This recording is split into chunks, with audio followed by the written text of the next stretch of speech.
everyone, and welcome back to D&D&D&D&D campaign number 2 of Black Ink and Blue Blood. When we last left off, the party leaving the Sundragon town of Ogden went to explore the nearby Geogran ruins of the town of Sunspot, which they found abandoned, burned, and seemingly uninhabited. But the party had observed that they were being followed by a small group of mercenary trackers known to the nearby town as the Ichor Beasts, a group of bandits that would mark targets in the town. Austin, can you can somebody hook him up because I'm DMing a link to the stream? And I can't do it on Discord because my computer can't open Discord. Try Steam. Okay. Would mark targets in the town, coerce them into revealing their travel routes, and then follow them, presumably to ambush them in the night, and take their belongings. But with that plan failing, with the party keeping a watchful eye on the horizon, they arrived at the town of Sunspot only to be met with the entirety of the mercenary band. But the party's training and experience paid off, and taking some licks in the process, they managed to wipe the floor with the bandits. And you all find yourselves seemingly alone in the burned out town of Sunspot. Around you are the beaten and bloody bodies of the Ichor Beasts, aside from the female elvish archer, who was the only one spared in the carnage. As you all gather, They make us sound like horrible people. to be fair, between the yeah, but whether they were trying to rob you or not, you just killed like 30 people. They were mugging us. So, and if 30 people can't, I'm not even going to dignify that. They were mugging us. I mean, it was self-defense. Mm-hmm. So, stand your ground. Oh boy. So, as you guys gather, Lucian, you requested that you wanted to perform a prayer of healing. Yeah, while I'm casting, I look over to Gil and be like, we have some things to talk about, but first, do you want to tie up this elf? Yes. Do it. And he's going to, first of all, remove all weapons and the armor, because he's going to want that later. And then he'll tie her up. Okay, once she is successfully tied up, she'll just kind of look around and be like, okay, anybody who needs healing, please come over here so I can, heal you. She looks to Caleb with a cut across his chest. Oh no, my child! In his arm, too. She just kind of like fusses. So I will go ahead and cast that. So I need to do my last second level spell. And let's see, that's a 2d8 plus 4. All right, go ahead and roll that while that's happening. Caleb and Gil, you both said that you wanted to loot the bodies as a reminder. Don't we need to get healed first? Oh yeah, I'm just you guys asked me to remind you next session what you wanted to do, so I'm doing that now. And Caro, if you want to retrieve your fire expended ammunition or attempt to, now is the time to do so. And I will do the same while they all heal. Okay. And loot the corpses. All right. So how much does everyone heal? 16. Everybody gets 16 health. All right. So you all heal for 16. Is fully healed now. Woo! So I guess the cut just washes away or something. Yeah. So I'm the DM. Let me flavor. Lucian, you say your prayer to Jiva, and slowly the party's wounds begin to glow and close. The blood flows stemmed for the time being. The skin is still a bit pale and tender, but other than some shiny bits, the party seems relatively put back together. And Gil, Shiny bits. because your skin's a bit pale because it just got mended, so it's a bit tender. Oh, Um, okay. As all of you go about your business, Gil, you disarm, de-armor, and restrain the unconscious archer. Meanwhile, Caro and Zephyr, please make me survival checks if you don't mind.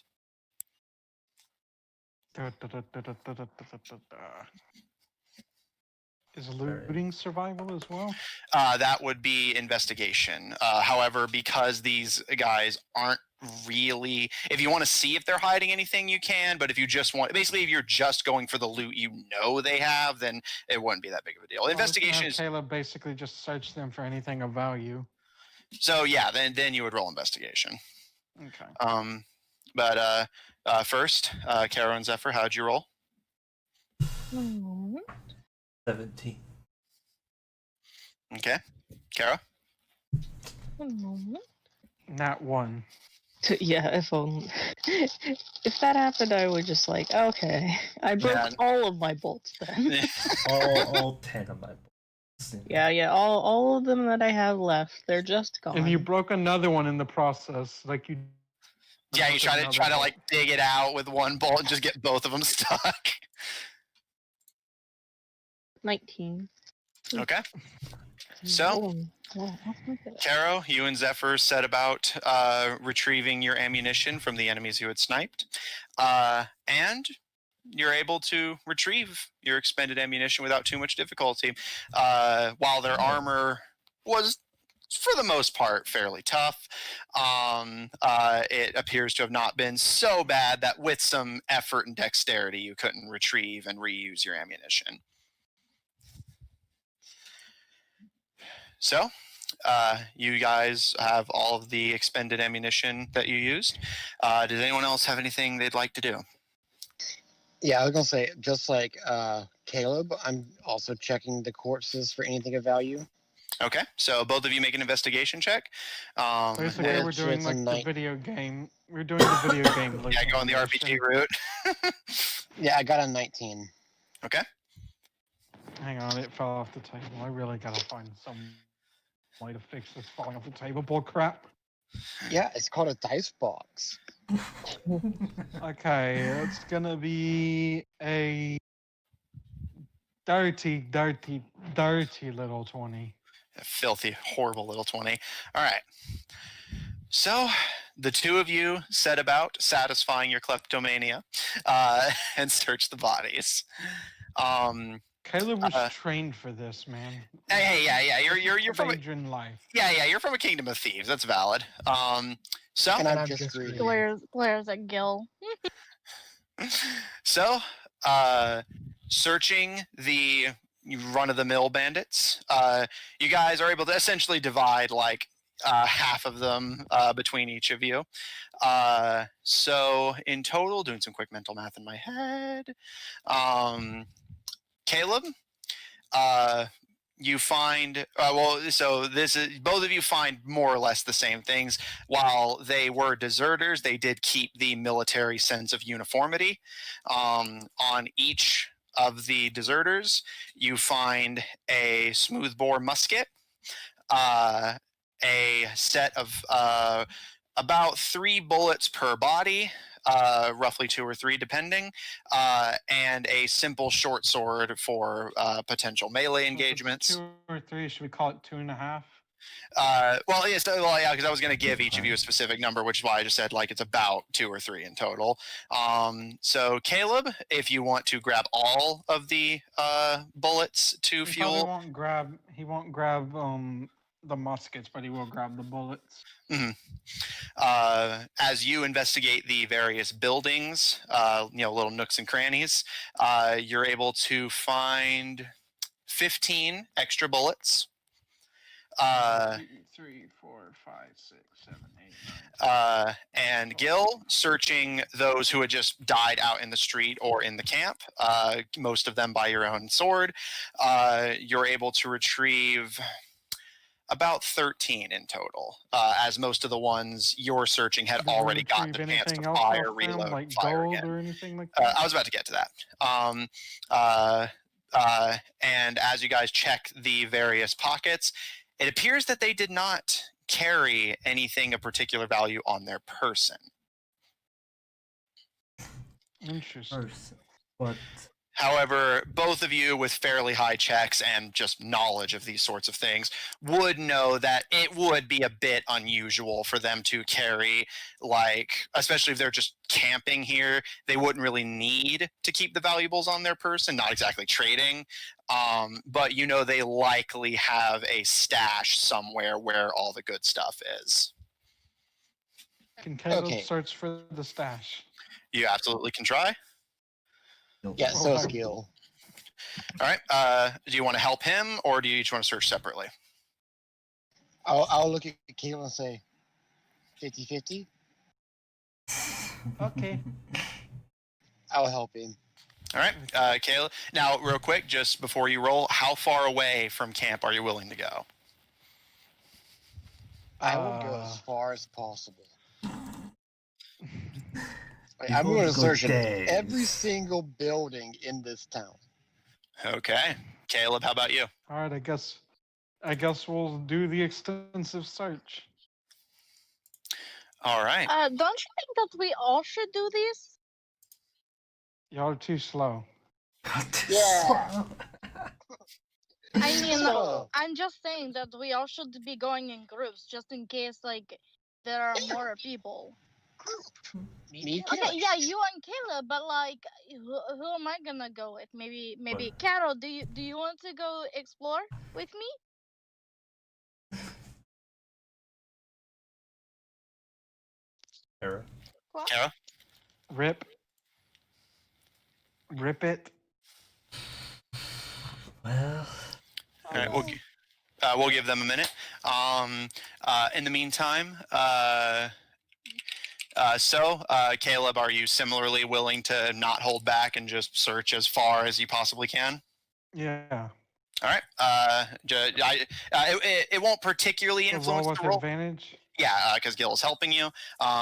Basically, it would just determine the outcome based on, like, you know, if your Okay. search parameters just simply didn't include the stash. Okay. So what's roll is it? You're rolling with advantage, so the higher one.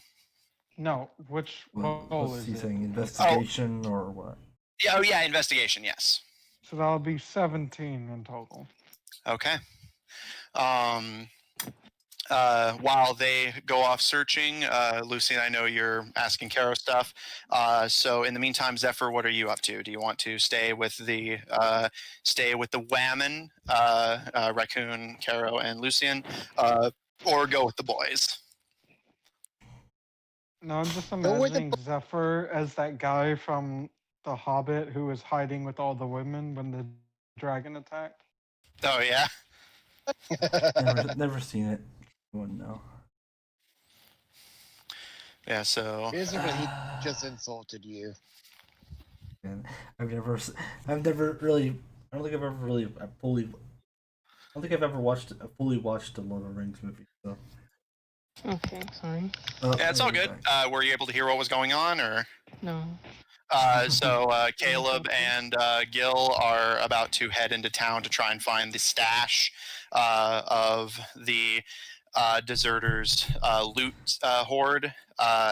Lucian was asking you a question, basically like suggesting if you would like to go exploring with them, basically on the principle that the group should stay in groups if they're not going to stick together. Mm-hmm. Yeah, I was saying, do you want to come with me and maybe check out a couple of these buildings? Yes, maybe we'll find something. Okay. Okay. Also, real quick, Kara, were you here for the healing? Yeah. Okay. So Garrow is now reconscious. So. And he is 16 healed. He's health. good. Mm. So as Garrow slowly. Is he at full health, or do I need to do more? I think he has 20 health, but he should be fine. He'll probably heal on his own while he rests. Yeah. Almost everything heals while it rests. So okay. Yeah. All right. So Raccoon, Caro, and Lucian are going to check out the town proper. Zephyr, who are you going to go with? I guess I'll go with the boys, but I'm not really. I'm more interested in. The guardsmen told us that there were magical items, so, or at least a magical presence. That's what I was. Yeah, that's what I was thinking too. So I will go with the boys, but my main focus would be find anything more magical. Well, I will say, speaking of which, Gil and Caleb, since you were already searching and basically just tallying up the personal loot of each of the deserters, you both did see the wood elf's longsword become wreathed in flame. So you keep that thing away from me. Just give him a flame tongue.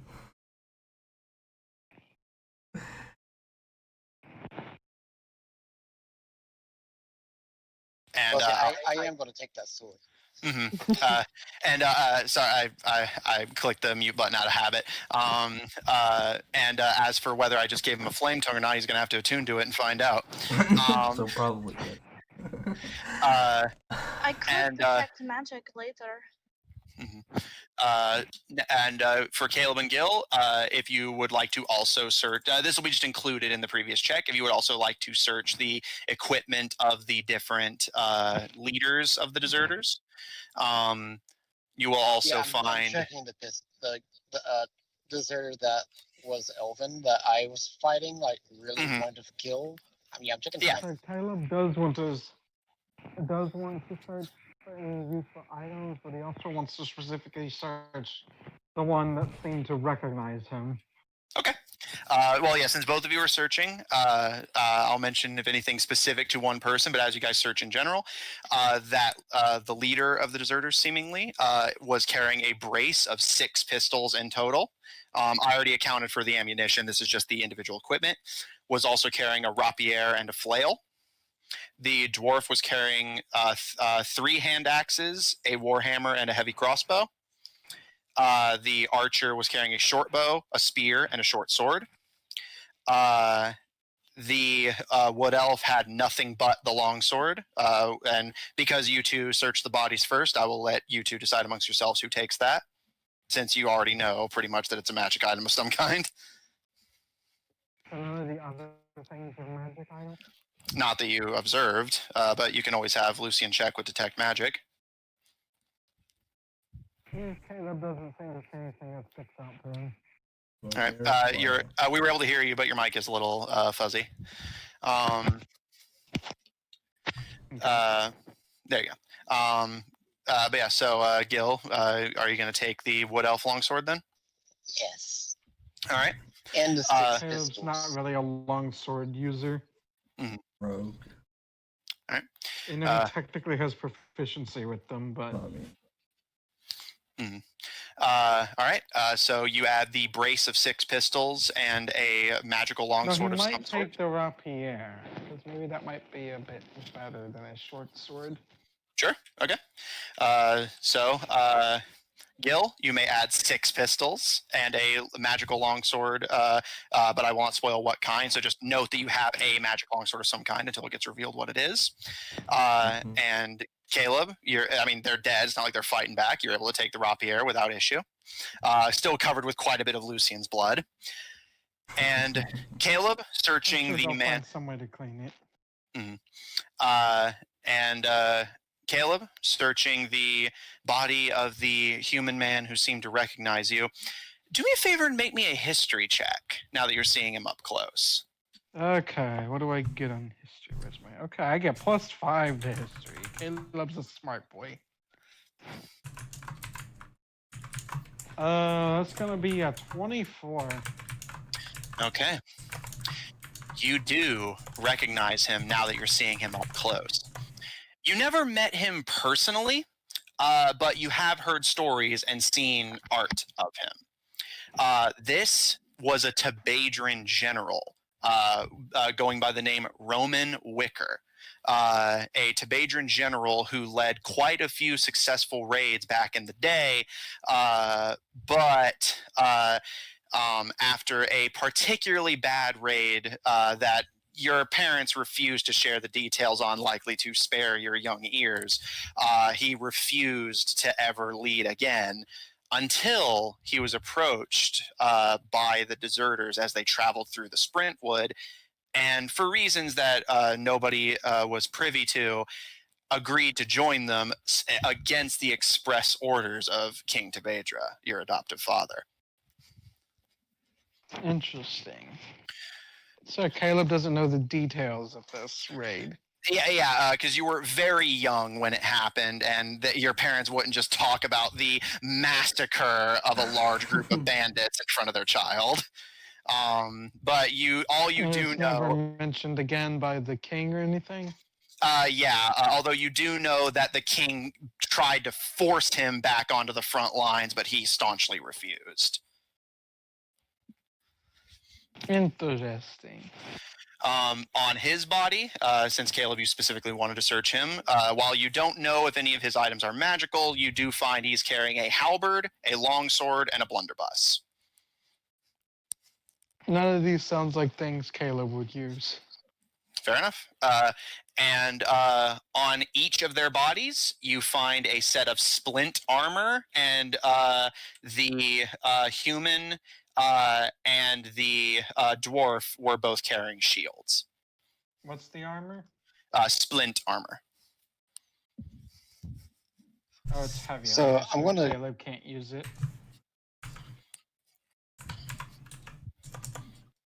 All right. And Gil? Add it there, but he can. I'm over. Okay, Caleb's gonna have to leave the armor, taking him over his capacity. Mm-hmm. But it's pretty heavy. You're a young boy. Yeah, but I'm gonna put it all in the cart. Okay. So just everything. Yes, I'm gathering all the can I weapons, put it on the all cart? the armor. Sure. Trying to sell all of it. Okay. So you guys gather up. But it's on the cart, and I'm gonna remove it. Okay. All right. So just unless you guys want me to pause real quick to note it down, just basically keep personal note of the things you've collected and thrown in the cart, and we'll consider that a collective inventory unless it goes beyond reasonable carrying capacity. But you won't have to consider it as part of your personal inventory. So how many splint armor then? In total, all 5 of them were wearing it, so that's 5 sets and 2 shields. So, stripping even the dead of their weapons and armor, you to collect everything you can carry and start carting everything back to, well, the cart. Zephyr tagging along as the Find the stash. well, yeah. You guys just I wanted to clarify all this first, since you guys would have to do this before searching. So, you two, the 2 groups split up. The women of the party heading to explore the depths of the town itself, while the boys return their stockpile to the cart before searching the town for potential stash locations. And don't worry, Caleb, I remember Any your role. other items of interest? Not that you were able to find. It seemed like even the leaders didn't carry valuables on their person. Okay. I assume when they're searching for the stash, they'll also be looking for any like special items. Yeah, that might be yeah. in the stash or been stashed. Which Zephyr, since you specifically mentioned you're on the lookout for this, do you want to roll investigation as well? You don't have to, just if you want to. Sure. I mean, yeah, I will investigate on my own. Oof. Well, so do you want to stay with them or wander off to do it yourself? He's gonna more or less just stay with them, just probably look. Again, his priorities was, there was a magical presence, so Okay. He's more interested in that than what these bandits had, really. That's fair. Okay. Fair enough. So, the three of you head off to search. Zephyr, what'd you roll for investigation? I already remember Caleb's roll. 11. Okay. Lucian and Caro, with Garrow and Raccoon in tow. Are you two looking for anything in particular, or just seeing if anything jumps out to you? Yes, actually, I'm looking for a couple things in particular. I know that they said that there were magical things, but I also want to see if I can't find like if there's like hints of like people besides the bandits, like because I know that they said that there was missing people, so I want to see if like maybe we can see if there's like any hints of if there was anybody here, and if so, where did they go, or stuff like that. Okay. Caro, do you want to just help with that, or do you have your own agenda? I'll just help. Okay. All right, then. Lucian, also please roll me investigation with advantage.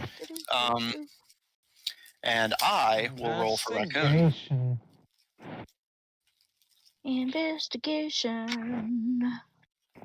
Okay, that's the first roll. Second roll. Okay, they're the same. 14. Okay. So, the two groups split up. In the time it takes you to get back across to the cart, especially lugging all this equipment with you, and then get back into town to start searching, it already would start to be getting fairly late. You guys can still search. I'm just pointing it out so that you guys know like an idea of what time it is. So because you guys are making your return trip to the cart first, Lucian, Caro, and Raccoon for when they get here.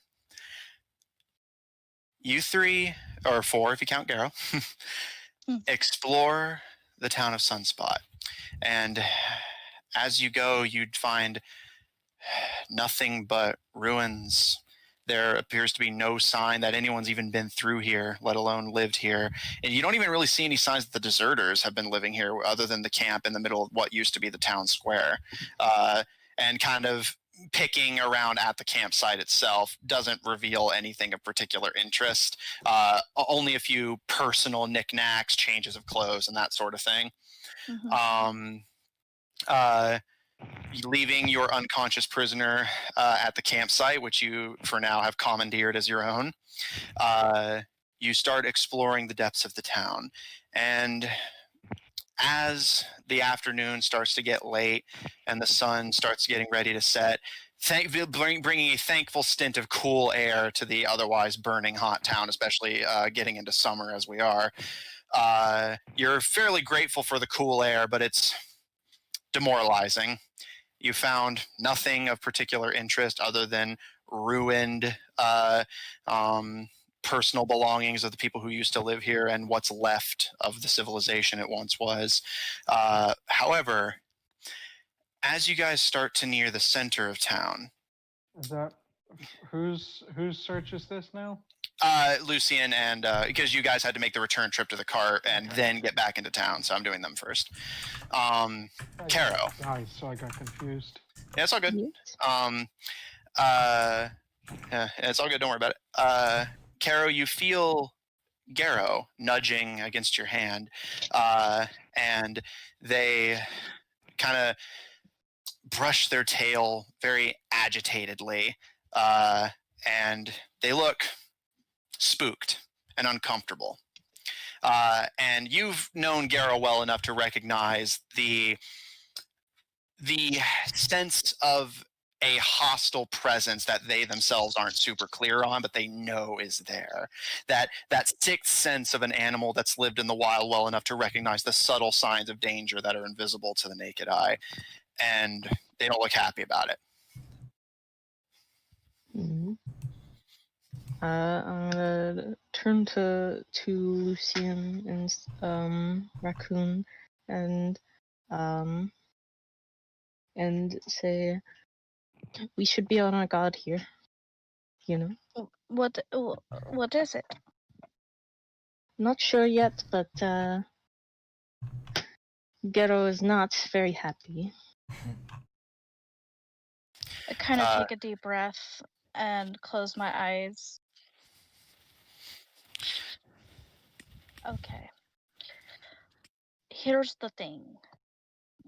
Before we left Mercurial City, we were under the assumption that maybe Lucifer was following us. Do you think maybe that's it? I don't think so, Lucien. Raccoon speaks up behind the two of you.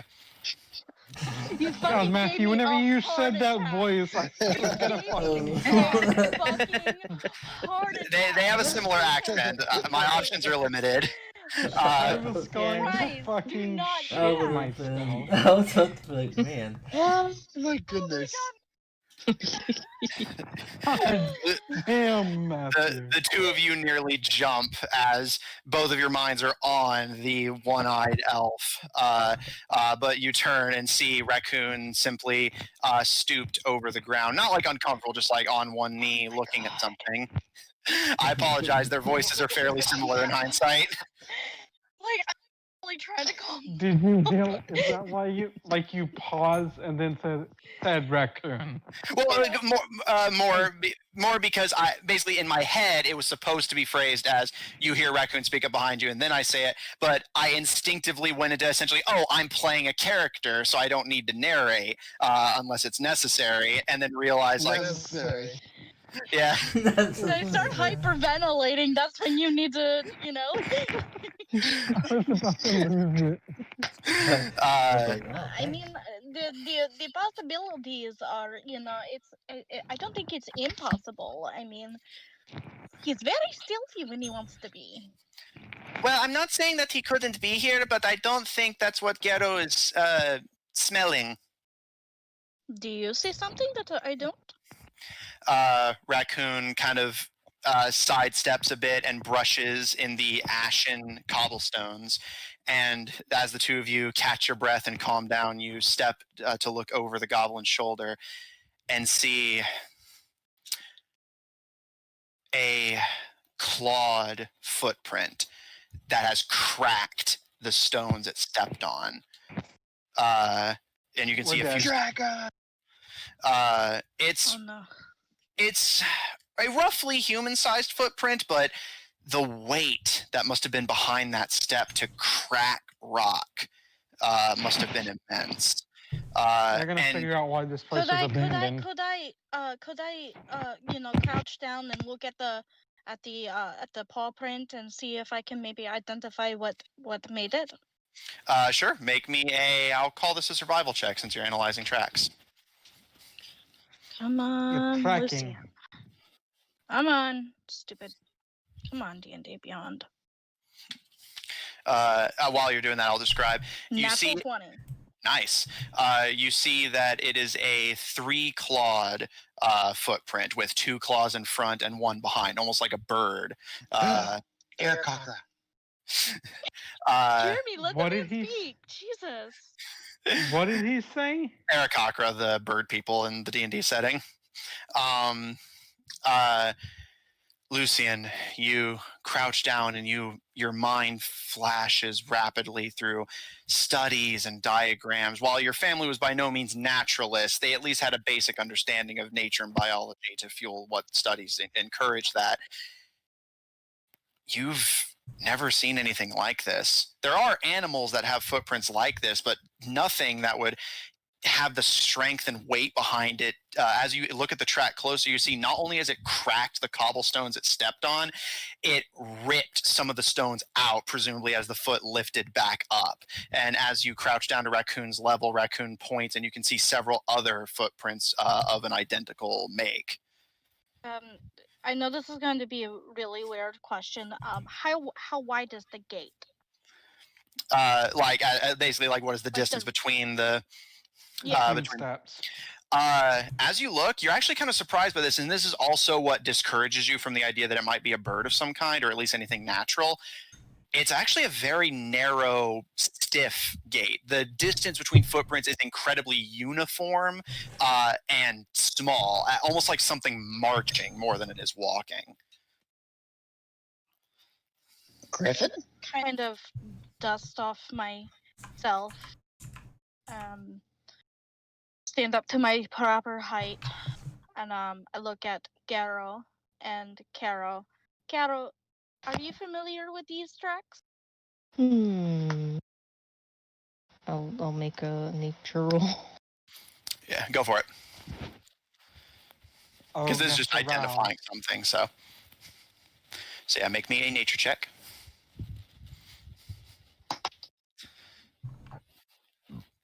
18. 18, you said? 17. 17, okay.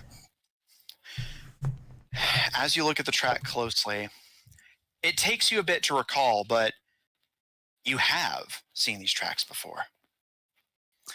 Back in your homeland, high up in the mountains, where it is so cold that nothing organic and living can survive, there is a tribe of constructs abandoned by their creators that formed a society in isolation, free from the programming bounds that held them. And you've seen these footprints made by some of the metal folk that live up there. Although you've never seen one in person, your old party had come across similar tracks and chose to give it a bit of a wide berth.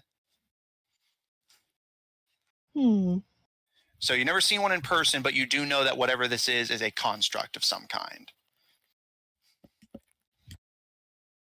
So this is a construct. I've never seen one. Do I? Okay. Would I? I don't know how to like. I'm gonna answer this for you. No. Okay. No, like, would I at least understand the concept Wait, what were they of one? asking? Yeah, they say, has Lucian ever heard of a construct before? And I'll tell you what, make me a history check at disadvantage. Okay. Woo. So we make a big U-turn. Oof, not looking good for Lucian. Natural 1. Ouch. Your family dealt primarily in, let's call it medicine. Definitely not a line of work that would have encouraged working with robots. Yeah.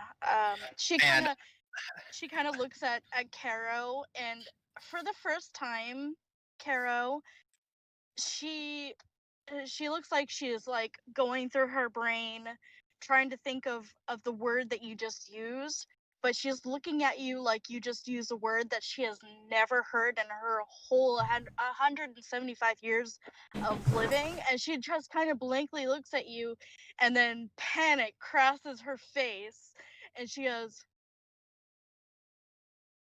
I don't know what that means.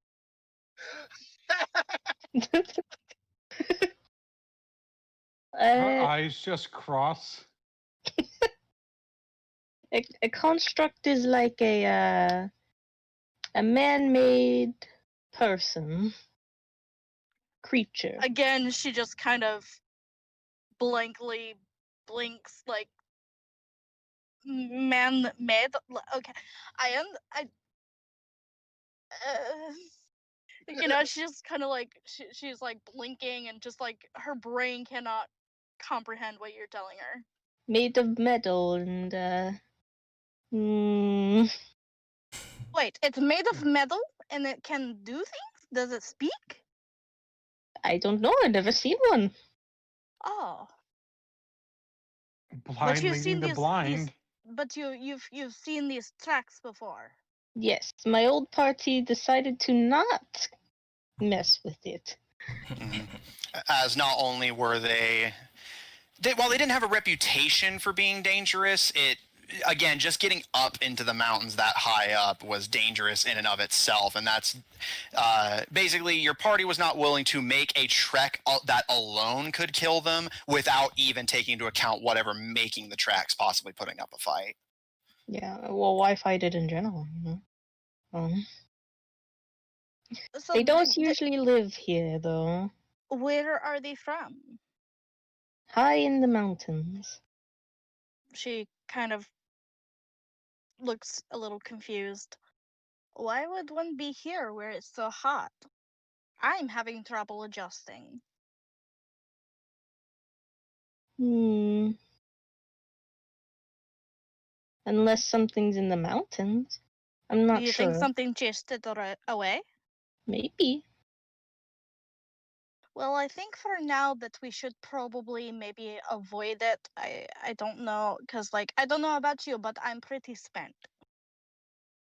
Yes. We should rest first. Yes. All right, so the three of you good to head back to camp? Yes. Yes. Okay. You all carefully start making your way back to the commandeered campsite. Meanwhile, completely unaware of what new threat may be lurking in this town, Caleb, Gil, and Zephyr. Yes.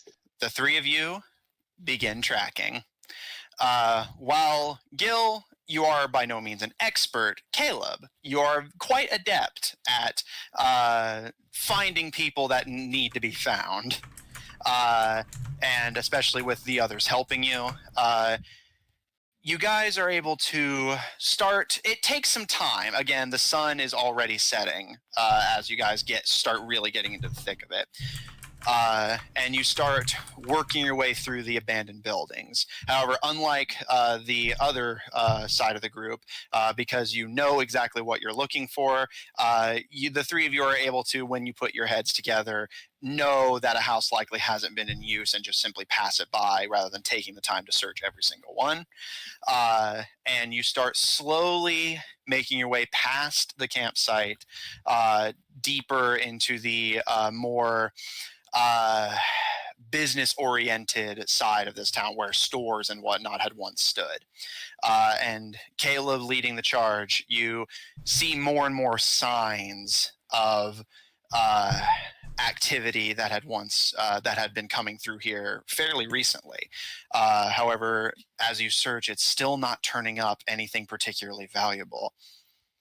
But working your way through the buildings that they've definitely been using, you eventually find what in the remains of a house, 2 stories. It appears to have been a store with a loft built atop it that has since caved in on itself.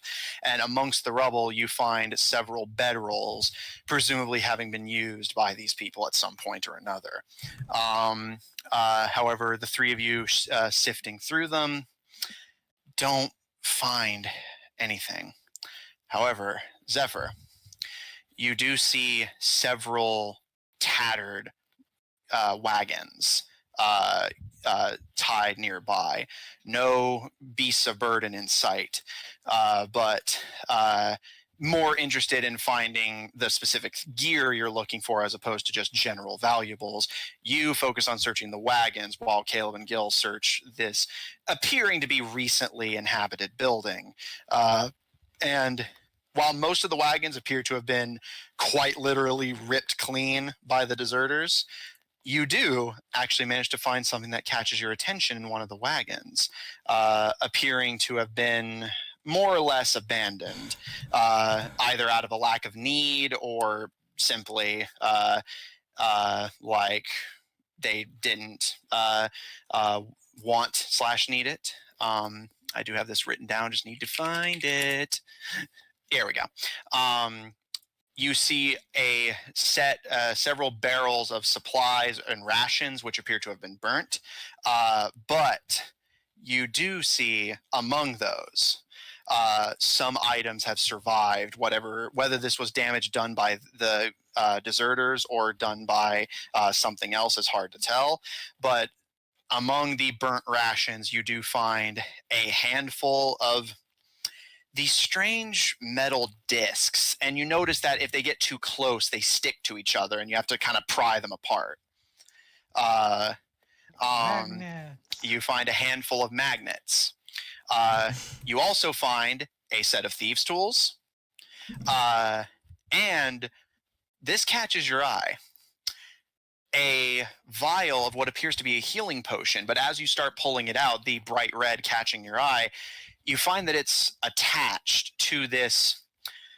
It appears to be something like a belt, but not like a belt you would wrap around your waist to keep your pants up.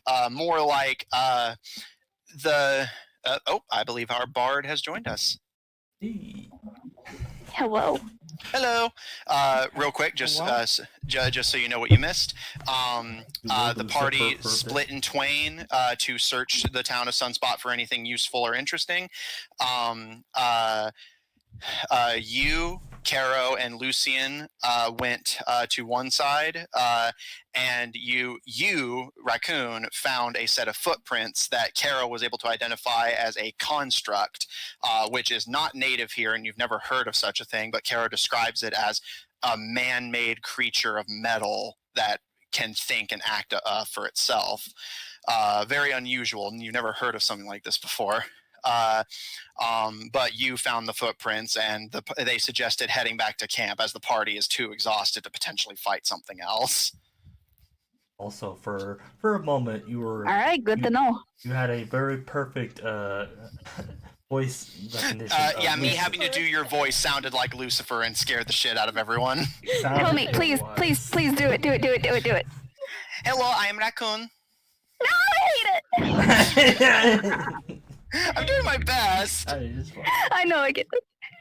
I got it. It scared you too. Yeah, so Also, by the way, I'm sorry. I'm in the car with Jeremy and Amanda, so if we get any feedback, that's that. you're coming. What was really scary was that Amanda, aka Lucian, had just said, "Well, we're not sure, but." They're talking about him, and then suddenly they hear him voice. Yeah.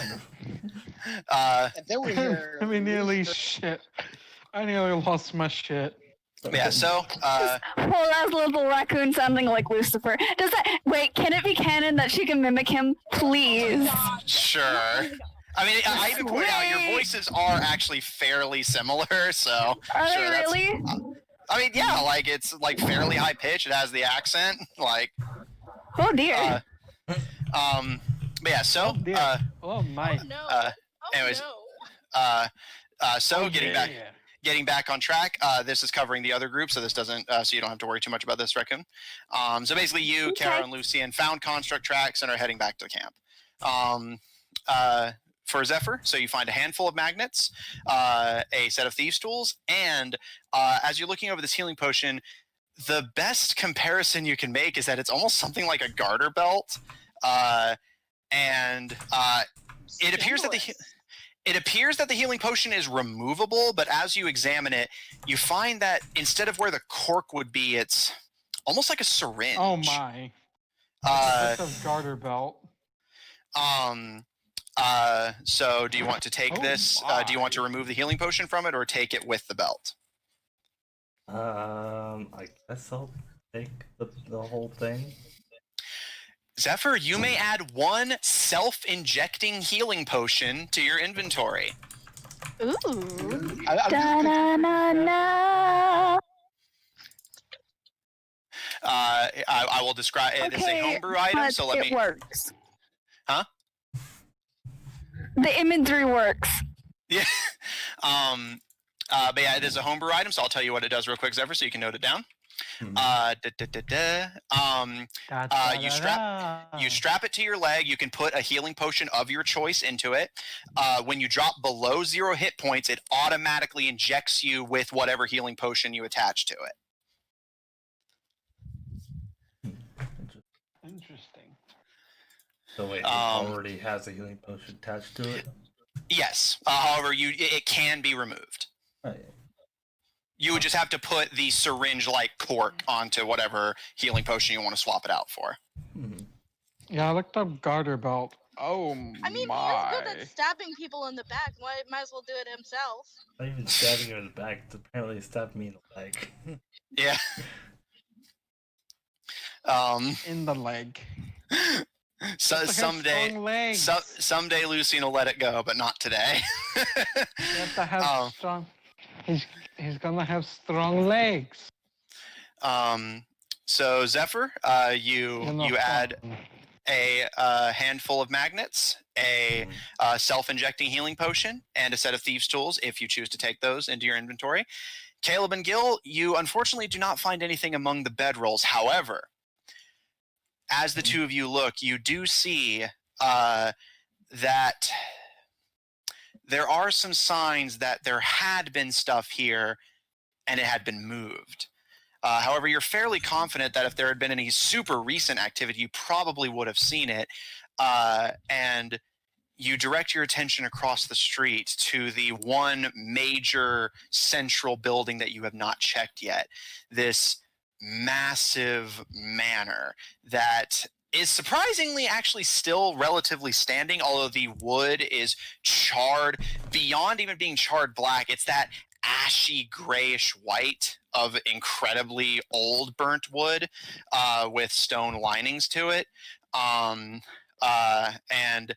while you don't necessarily have any evidence to back this up, Caleb, you are definitely of the mind that if they have moved their stash recently, it was probably to move it there, as you feel confident that you've checked everywhere that would reasonably contain whatever stash they were hiding.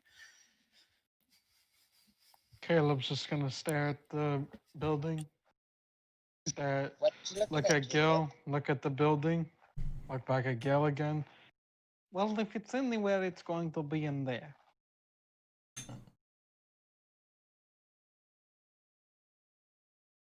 And he'll pull his great sword out and be like, "Ooh, I'm ready for this. Let's go." All right. Zephyr, you can hear the two of them talking amongst themselves and collecting your newfound items and dismissing the burnt to a crisp rations and supplies.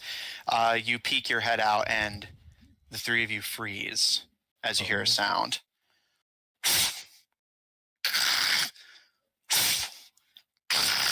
Heavy, thunderous footsteps broken up by the cracking of stone.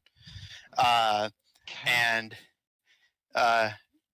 Caleb is going to make an immediate stealth roll. yes, Caleb, roll me a stealth check as you immediately slink into the shadows. So I was gonna say, Gil's gonna hide behind a door, but he wants to see what it is. He's curious. Well, if you're hiding, make me a that's stealth gonna check. Let's see, that's going to be 22. Okay. That good stealth. Uh, Plus 9 really helps. All right, Gil.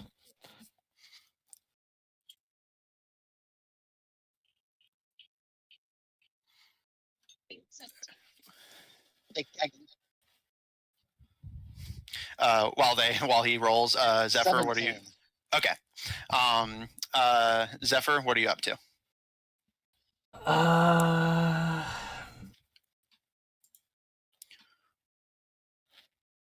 Yes. I'm already at the cart, so I guess seeing that them two are hiding, I'm definitely not gonna get into a fist fight with my, weak arms. I will hop into the cart.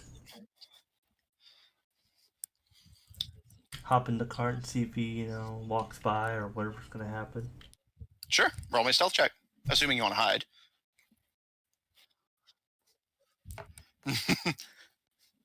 15. Okay. All right. You all immediately take cover. Zephyr diving back into the cart and peeking your small red head slightly above the lining. Caleb, you immediately duck to almost camouflage yourself among some rubble, and you kind of dust some ash slightly onto your clothes to blend a bit better. And Gil, you take cover behind what remains of the incredibly charred and damaged door that once held this building's entrance, and you wait. Basically just like chinchillaed into a pile. Yeah, basically. And eventually, rounding the corner to the left of you guys down the street, you see this unnatural, discomforting light, almost gently waving back and forth across the street, and you hear those heavy footsteps.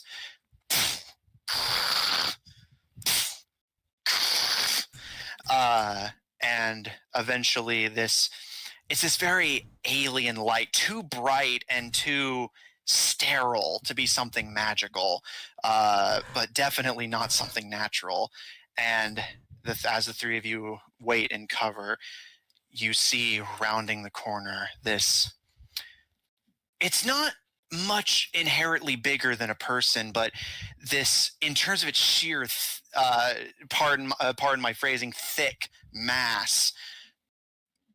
What appears to be a man, but you see it's this cold, unfeeling metal. You've never seen anything like this. Its appearance is almost akin to a diving suit, with its head being that classic diving helmet with the 4 windows lining the sides. And out the front window, this unnatural light is just scanning the street as it turns dark. And as you watch as it walks, it plunges its foot into the stone, cracking it beneath its weight. And as its foot picks back up, it yanks and rips several rocks out of the cobble. And as the three of you kind of glance around, you see that what you had initially dismissed as just potholes or damage in the street is also the footprints of this beast. And Caleb, glancing it over, you see, you all see this, again, I'm just flavoring. You see its body is covered in weapons. Its left arm appears to have been completely removed and replaced with what appears to be something akin to a blunderbuss. It has the flared barrel and the firing mechanism, but its design is very unnatural. And strapped to its back, you see what can only be described as 2 cannons, almost strapped to it and weighing it down. And as it gets closer, the searchlight continues to scan the street in front of it. It marches this unfeeling, soulless march, occasionally letting out small clicks and whistles as it gets closer. Zephyr, you duck as the searchlight goes over the cart, and Gil, you kind of duck back behind the door. As the door is, you actually see your clothes and skin being briefly illuminated by the light as it passes through several cracks on the door. And the creature pauses for a second. Well, I got a quick question. What's up?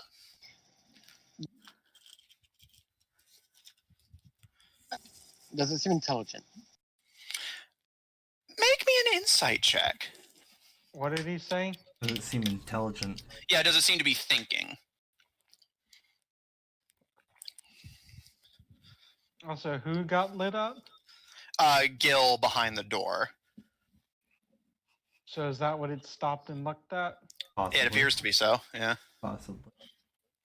So it hasn't seen Caleb, who's hiding in the dust pile like a chinchilla in a dust bath. It's a dirty 20. Okay. Gil, as you stay hidden, the three of you all holding your breath. Zephyr, it's right next to you. It could easily place its cold metal hand on the side of the wagon if it chose to. Well, And as its the hands are replaced by weapons. Well, no, just its left hand. Its right hand appears to be normal. And Gil, you chance a cautionary glance through one of the cracks in the door frame, and you see it's hard to even see it as this blinding light encompasses your view. But you see as the light stays hovering on the door, its head tilt, and then tilt to the other side, and you hear a small little like. As it kind of clicks and whistles to itself. So I'm going to put my greatsword away, and I'm going to walk out with my hands up. That was Not a good idea. As you all see as Gil Rip steps Gil. out, that bright white light immediately clicks off and then flashes back in red. And as the robot's massive bulk with surprising and terrifying speed swings towards you, Gil, and you see a movement from the gun outside, and you hear a sound you've actually never heard before. Yeah, I'm gonna quickly I'm gonna say in common.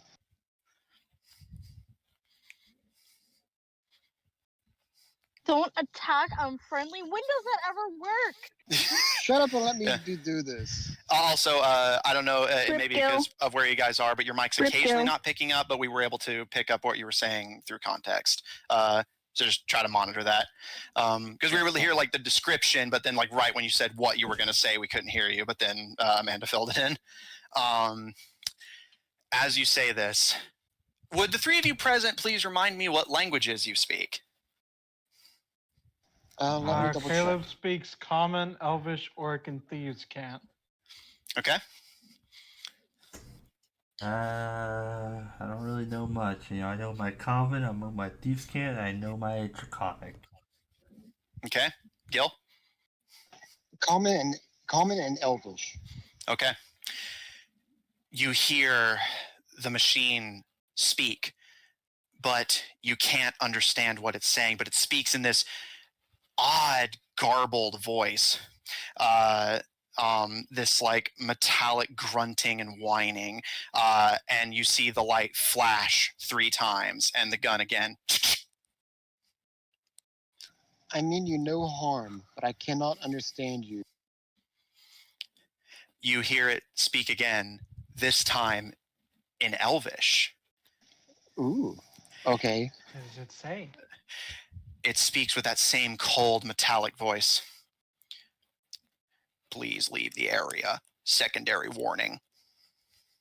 I'm gonna respond in Elvish and say Say what? You cut off And- again. I'm gonna respond in Elvish with my rank and say who do you respond to? The machine tilts its head. The light flashes twice, and its head tilts back into the center. And it simply repeats in Elvish, leave the area. Primary warning. It sure has cocked that gun a Jesus. lot. Like, how many shells has that thing wasted? You don't see any shells being ejected. He will.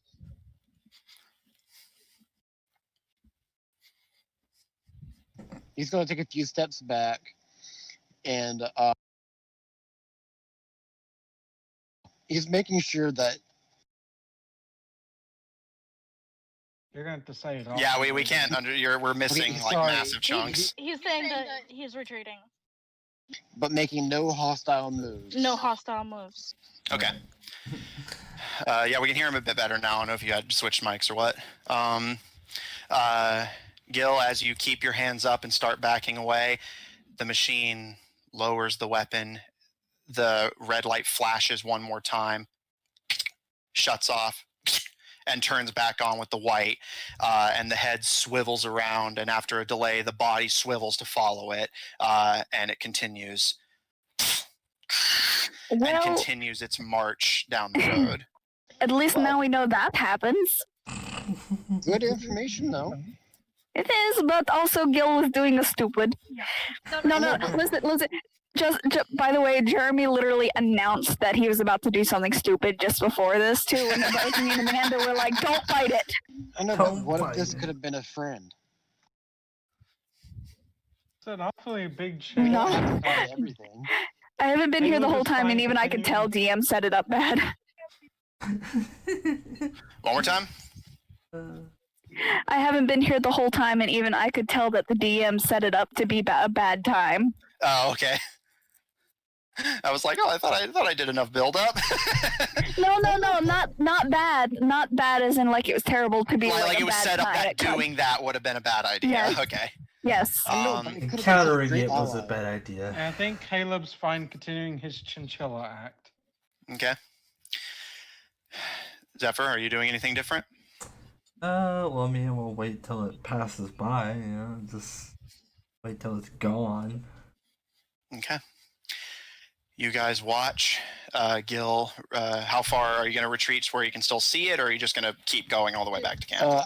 I'm not going to leave very far. I'm just going to go far enough that it's not going to come back at me. Okay. The three of you quietly watch as it marches past the gates of that manor. What was once grass has been reduced to just burnt, ashy dirt and stone, and two what had once been lavish fountains no longer flow. And you can see several personal trinkets and belongings that had likely been scattered in whatever disaster plagued this town, just thrown to the side and left there to rot, as this mechanical automaton steps until it's at the front door of the manor. Its body swivels around again with that terrifying instantaneous speed, and it sits. You can see the stairs visibly crack under its weight, and the light turns off, and the machine stays static like a statue perched on the stairs. Ooh, I have a theory. Oh But no. I'm only gonna I'm not Later. gonna do it right now, but I'm gonna talk to Lucian about it. Okay. What are the three of you going to do? It appears for now to have, to some degree, powered off, and is just sitting, unmoving and silent on the steps of what had once been a manor. Like add a character, I'm guessing it's a Warforged. It's not good. It's a what? Warforged. A what? It's a Warforged. Warforged Basically, robot. It's a robot, you know. Oh, It is a robot class you can actually be in. I assume they're tough as nails. Well, I mean, mainly They the can fact that be. You'd be surprised, actually. But also have a very dry sense of humor. wait, Wah, wah, Emotion, wah, right? wah. their emotion. I guess Caleb will Anyways. tentatively start to get up, but he's like getting up in a way that he's ready to bolt behind a corner or something, like a Mhm. you know like how a cat will just bolt. Yeah, like clearly really stressed and anxious. Yeah. You slowly emerge, the dust and ash falling from you, what doesn't cling to your clothes and skin. The machine stays unmoving. Caleb's just gonna go over where I guess is Gil the closest to Caleb? Well, Gil retreated until he was basically out of the machine's line of sight, more or less. So Zephyr would technically be closer to you. You saw him like kind of fiddling around in the cart and then diving back into it when the machine was coming.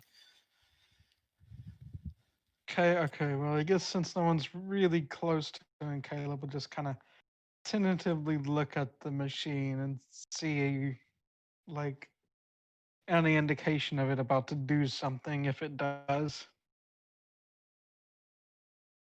Well, I was gonna say, once I see it deactivate, can I go back over there to Caleb once he stands up? Sorry, again, muted myself by mistake. Caleb, roll me a perception check, and sure, Gil, but let's see the results of that first, because depending on what he rolls, he may not want to do that. Of course. Knowing much, I mean, I'm trying not to use my out of character. If it is a Warforged, That's gonna be a 10 in total. Okay, and also, if it helps Austin, it's not a Warforged. because Yeah, no, like I will.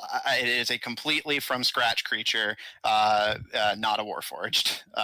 If it helps you, be more comfortable. I mean, I was gonna try and- to do it, in character, more or less like. Caleb, you quietly watch.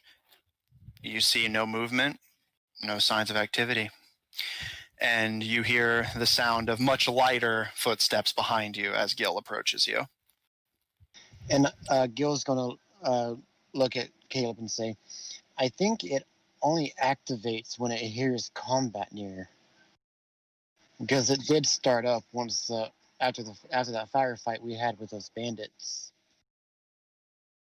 Are you sure? Only one way to find out. Caleb just stands back with a That be does my not guest mean kind of test it, body Gil. language. Well, of course we hide first in somewhere safe, and then we make a loud noise. Very. Well, he's not going to do anything. I guess he's asking. Yeah. To be fair, this plan what isn't do terrible. you think? Hide and just see what causes the machine to activate. true, but I mean, I'm guessing Zephyr's gonna come out this time, seeing as they're just, Yeah, it's your character. You're free to do whatever. yeah. I mean, because they're not doing. It seems like they're not messing with them. So, but thinking to myself as whatever. But yeah. All right. So Zephyr, you join the other two as they debate this theory. Seems like a slightly flawed theory. Not necessarily, but he wants to try it. Wants to try it. Well, Sounds like you want to try it. But he is asking the two of you, what do you think? But, Caleb's just like, I think I've decided that more gold is not worth getting blasted to bits by robot or whatever it is. more or less in what if it is activated by combat, as you're saying, then why didn't it show up at the combat where it originated?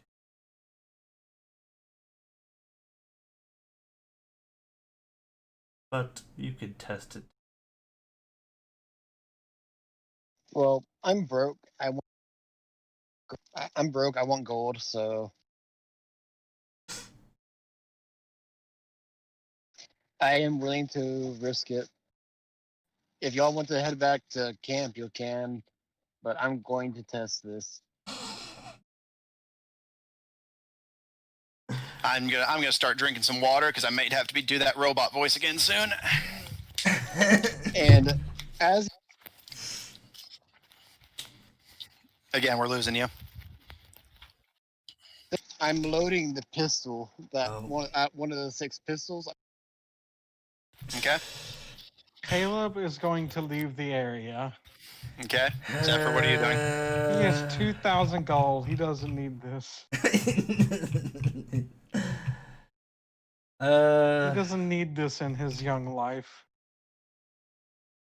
I guess Zephyr is willing to keep his distance but be away from Gil. Kind of watch. All right. So you're gonna get a distance away and observe. I watch observe away from Gil because he's about to. Okay. Make me a stealth check. Alrighty then. See. Who's Zephyr 16. doing? He's staying at a distance, but is staying in the area to observe. Caleb might go very far away, but probably somewhere that he could still see. Okay, so you get a bit further. So go ahead and make me a stealth check as well. I'll give you advantage because you're pretty far away. Oh, I probably won't need it. Let's see if I nat 20.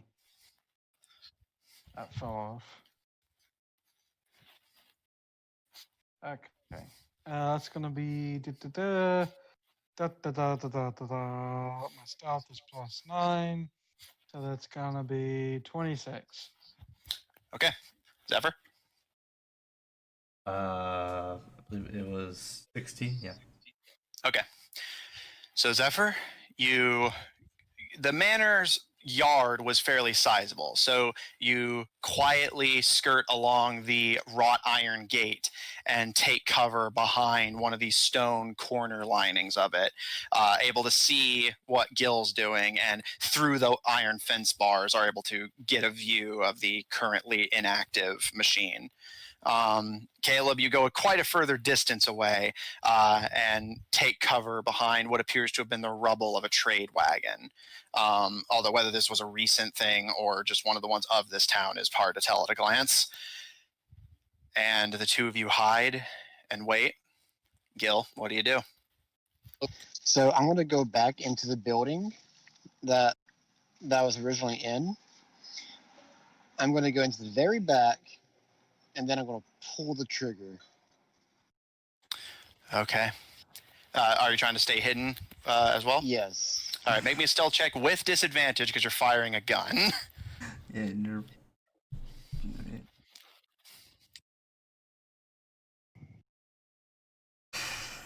Is this where we lose Gil?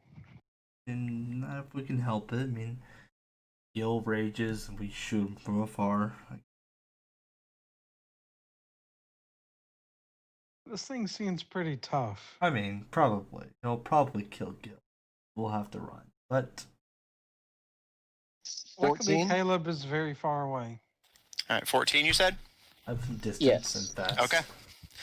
Well, let's see how it goes. So, Gil, you take cover to the best of your ability, and you... And just to be sure, I'm not shooting the No, yeah. I assumed you were just like shooting in the air. Yes, I was just... Yeah, I would have asked for an attack roll if you wanted to shoot it, so that's fair. All right, so you take cover behind the door you had been hiding behind.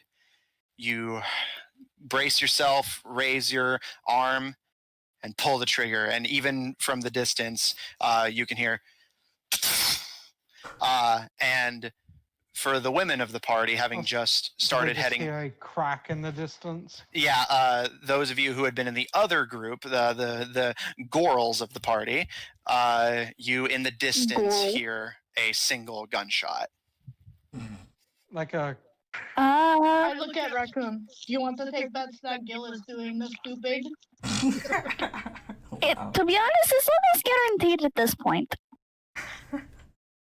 that Gil I'll is give doing you this I'll give you a silver if he's done something stupid.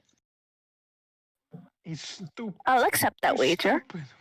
It's like, your bet's on uh, Gil now. And Caro, are you good? Mm-hmm. All right, do you have anything for this, or are you just going to follow them? Let's just not hope it's not related to anything bad.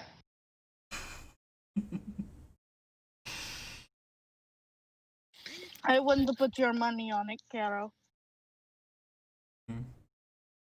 Caro, you glance down and you see that Garrow's tail is tucked down and puffed out wildly. It's something bad. All right, so random headcanon here. Can we say Raccoon's tail does the same thing, please? Her lizard-like tail. Yeah, right Yeah. has a tail. I mean, yeah, Sorry, they do. I didn't hear what you said. I just got yeeted out. That's fine. And Oz was just saying Raccoon has a tail, and I was just like, yeah, they do. Yeah. So Raccoon is an adult goblin that just ended up somehow keeping her tail. yeah. So is this so? Hang on. I don't know if you guys will hear this. Is this basically what Lucian is saying about Gil right now? Yeah. Yeah. Yes. Pretty much. All right. So are you guys going to start heading that way? And if so, how fast? I'm gonna try to be sneaky. Okay. Caro, Raccoon, I good with the two of you? Yeah. I'm following Lucian. All right. All three of you, please make stealth rolls. Stealthy rolls.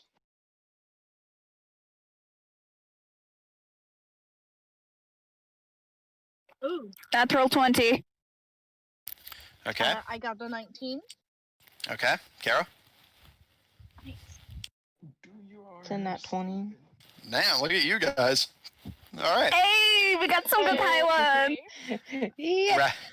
Raccoon and Caro, you two fall immediately back into the same pattern you had taken on the way into town, stealthily scuttling through the ash piles and hopping stickily through the rafters.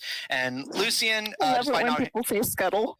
Yeah, and Lucian, despite having not as much experience doing stuff like this, you're able to keep pace with them relatively well, if nothing else, by just following what they're doing to the best of your physical capability. And the three of you start with decent speed for being sneaky, making your way towards where you heard the sound, which you can see appears to have come in from the direction of a very large, burnt-out manor.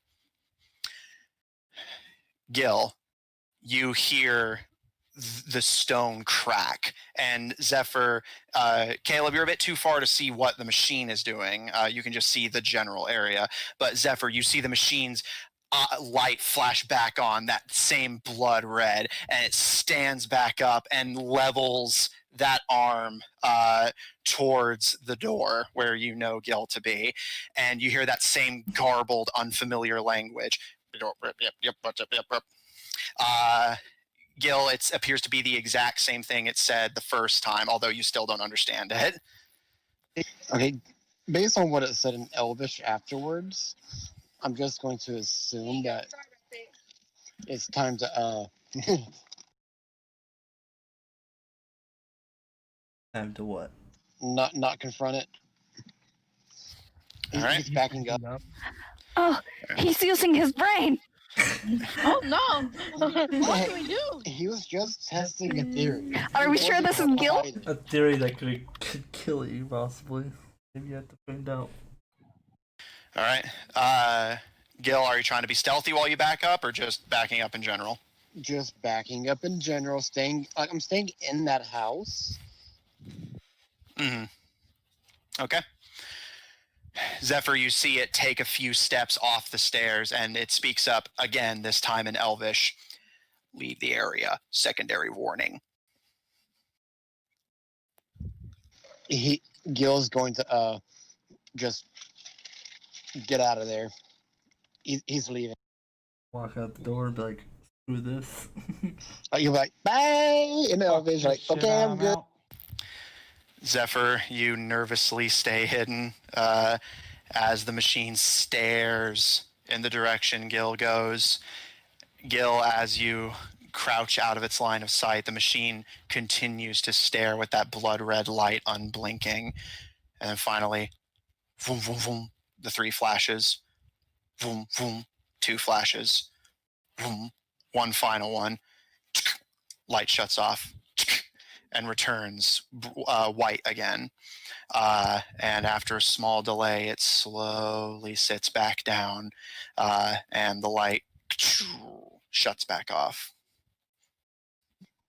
And after he gets out of his line of sight, he's going to make an immediate turn off to the left. Okay. Because he's pretty sure his theory is correct. Or, just as a side note, it could have been that anything would have woken up from a gun being fired. I don't think it matters about combat. I think it's just like, it's trying to protect this little area. I'm not saying whether the theory is wrong or not. I'm just pointing out that, hey, I fired a gun and it woke up proves nothing. Gil, this proves everything. I mean, it kind of did. It did prove that a gun would wake it up. That's true. You got me there. I'll give you that one. All right. So, solution: don't fire a gun. All right. So you expend 1 ammunition. And do the 3 of you already in the area have anything else you'd like to do? Yes. No. All right. You gonna stick around and see what Gil's doing, Zephyr? Or are you gonna start heading back to camp? I think I'm done with Gil's antics. He's gonna go back to the camp. All right, Caleb. Pretty much the mood of the party. Caleb, you do not see Gil, but you do see Zephyr slinking away from his hiding spot as the machine deactivates, heading back towards the campsite. I think Caleb has officially agreed that whenever money's in there, it's not worth it. I got 2,000 gold. It's not worth my life. That's his excuse now. For now, it's like, I got money. I got a lot of money. I don't need this money. I'm gonna go somewhere else. I ain't having that shit. Okay. You get it, Matthew? Yeah. All right, Gil. You're the only one still in the area. The others are on the way, but it'll take them some time to get here, especially being a bit on the stealthy side. So what would you like to do? I'm going to re-stealth, and I'm going to circle around. I want to go behind the manor. Okay. Make me a stealth check. It's where he finds another robot in the back. Rip Gil. Rip Gil. Rip Gil. Rip Gil.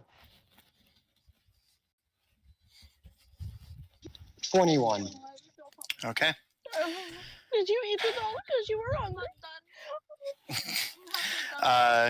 Gil, you slink where Zephyr had been a moment ago as the two Tibadrons start heading back to camp, and quietly, careful not to make any loud sounds, sneak around the wrought iron and stone fences and gates.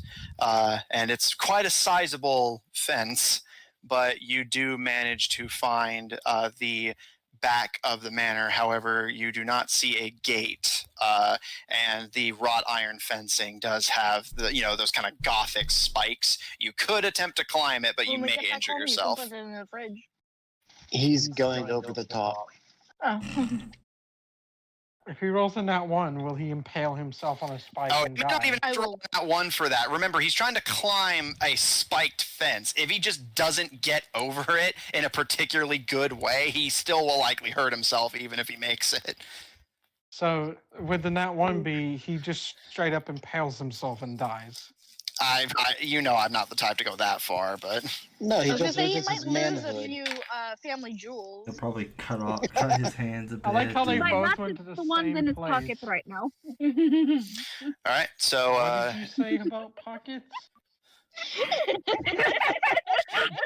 Gil, would you please? Lucian said that he might lose a few family jewels, and then me in raccoon fashion said, yes, the one in his pocket.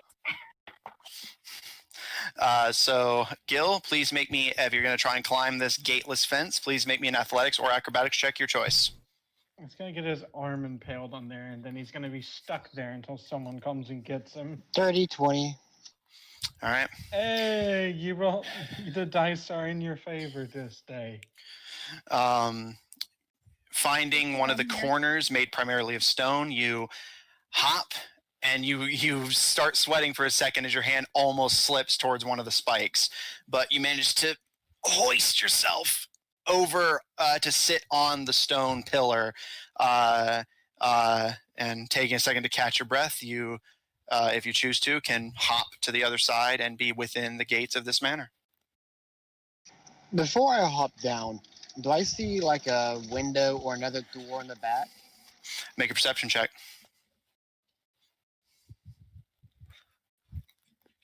How close are the girls getting there so Lucian can just be like, okay, smart guy. You're on the way, don't worry.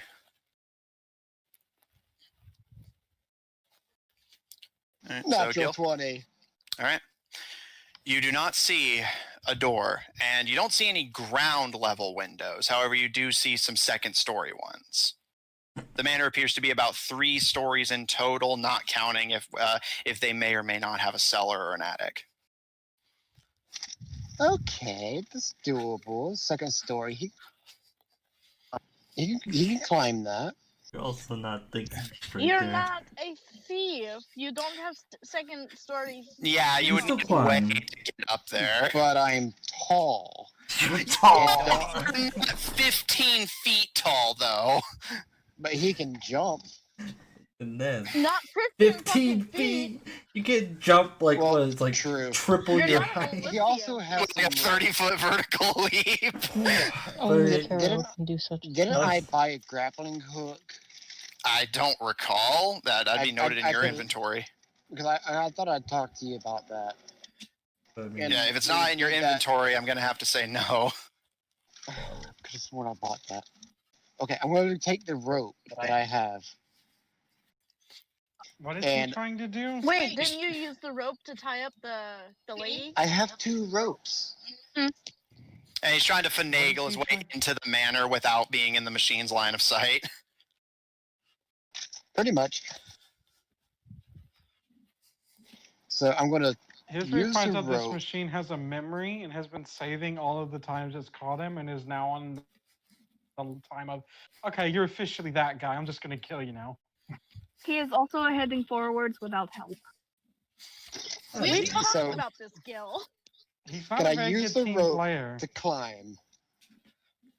And one more time, sorry? Can I use the rope to climb into the second story? You would need some kind of anchor. The windows are closed. I'm not, like, you just throw the windows. Rock. It's sticky window. You just Okay, throw well, it. okay, You're- like, I'll entertain this.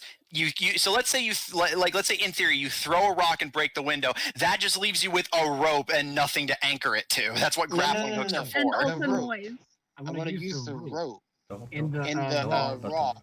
Tie them Tie them together and use that as a makeshift grappling How hook. do you know nobody won't come to the sound of the Yeah, breaking how do you Matthew. know? Shh, let him learn his Matt, Or I decisions. could what's use up? my daggers. Is your do you have your Listen, face in your use your palm dagger right and put now? it in the crack. Oh no, in I'm the curious to wall see how this plays out. Let him make his own mistakes. I was gonna say I had Let another him end his life. What is this? What is the building made out of? Looking at it, Burnt-ass wood. yeah, I mentioned it appears to be made out of incredibly burnt wood, with some stone lining appearing to be the only thing keeping it stable. I'm going to pull out 2 of my daggers, and I'm Okay. going to use those to climb the. Oh no. I just told him that. To do that. Oh no. All right. What did you Make say? me That's an a good athletic. idea. The disappointment in her voice right now. It's a good idea. Make It's better Make me than an throwing athletic- a rock in the window. Honestly, and she's not doing her Lucian voice, so I think this is just disappointment in and out of character. All right, Gil, make me an I athletic. can't even Lucian right now. My brain's just like, why? Make me an athletics or acrobatics check, your choice, with disadvantage because these are not Watch it, climbing bro. tools. These are not climbing tools. They're not even serrated, are they? Nope, and this material is incredibly unstable, so you're more likely to break it than you are to get a firm enough grip to carry your immense weight. But if it's Dirty dirty wood, 20. I mean it's soft. Matthew, like at some point, you just got to draw the line and say there is no way you could do Oh, this no, even no, with a nat 20. I actually do a good bit of advice I heard for DMs where I let you roll even if it's impossible because you have no way of knowing what the DC was. But it's So a dirty me? 20. All right. How do you know it's not just outright impossible? You don't. You just got to see what happens. No, that's what I'm saying to him. He's like, but it's a dirty 20. Like, again, he doesn't have to let you succeed. Well, I mean, yeah. Oh, I know. Even can't if be you roll a challenged. nat 20. I was just giving the roll that I had. Yeah, he was just saying what his roll was. All right, natural 20 or That's the way dirty he 20. said rather. it. Dirty 20. Yeah. All right, so Lucian, Caro and Garo, and Raccoon. As you start relatively quietly making your way towards where you heard the sound, you see they do not appear to have spotted you, as the three of you are stealthing pretty well, but you do see Zephyr and Caleb fairly calmly walking back in the direction of camp. Zephyr and Caleb. Where's Gil? You see Raccoon poke their head out, kind of spooking the two of you from one of the rubbles of the houses. Like, Jesus Christ, where'd she come from? I just imagine like they walked by a tree. Matthew, What's up? I just imagine they walked by a tree and just out of the tree pokes this little goblin head. Is it Um, tree No, here? there's like a little hole in the No. tree. There's a hole in the tree, and that's what she's in. Yeah, no, you poke your head out of the rubble of a nearby building. There's not any trees in this particular area. All trees are Lucian, I come up as well and kind of poke my head. Yeah, Sips, can you mute while Amanda's talking? Mute. Okay. Thank you. Sorry. Okay, go ahead. So, Lucian pops her head in too, and she goes, "We have best that Gil is doing a stupid." Caleb Probably. just looks to Zephyr and is like, would you call it a stupid? It might be a stupid. Probably. I mean, we, Oh, Lucian the silver. I flip her a silver. but, well, you never confirmed what he was doing. What he used. I mean, Oh, He's listen, doing my something with instinct- this metal thing. What's the mental thing? Wait, what? It's like metal Aw. thing with like big helmet and light. Oh, that's the concept. got a lot of, it's got a lot of guns. Well, yes, we can He take was this as covered him in doing something weapons. stupid. Yes, that's he- stupid. So I'm keeping this silver. yeah, that's yours. Caleb is also like, yeah, we originally went into it and then we like hid in like a Should I I hid just in like a should I debris just go pile find and him? Should I just go find that him might and not be a drag his good ass idea. back? That might not be a good idea because after it initially encountered him, it then went to sleep, and then he woke it up by shooting a gun. Okay, Because second he plan. had a theory that it was attracted to sounds of fighting. Okay, It second really plan. doesn't answer that many questions. Here's the second plan. We just leave his ass because he apparently can't work as a team. I'm down for that. Yeah, it may just be best to leave him to his fate. I mean, if Tired you written. sorry. If he cannot we talked to him about this before, did we not? We told him that we needed to act like a team, and here he is doing another stupid without even Even if he talking to did act as a anybody. team, I don't think there's anything we can do for him. We're just going to have to, we'll Well, just leave it to fate to he did decide if talk he to lives or people, though. dies. Oh, you did. He talked to those he had available. We are a team. Okay, you're not even there. You're not even there. You're trying to break into this thing. So Solo break into a crumbled building guarded by a construct. I just kind of like rub the bridge of my nose and shake my head. I don't know about you guys, but I need to sleep. And it's getting late. Yeah, Caleb What do you just. know of the and she kind of like points at the construct, that thing. Well, you guys are a bit of a distance away from the manor still. You guys Uh-huh. met each other about halfway. Okay. Can't What see do you So guys I know can- about it? It speaks weird language and then speaks Elvish. It tells people to leave the area every time it sees them. Wow.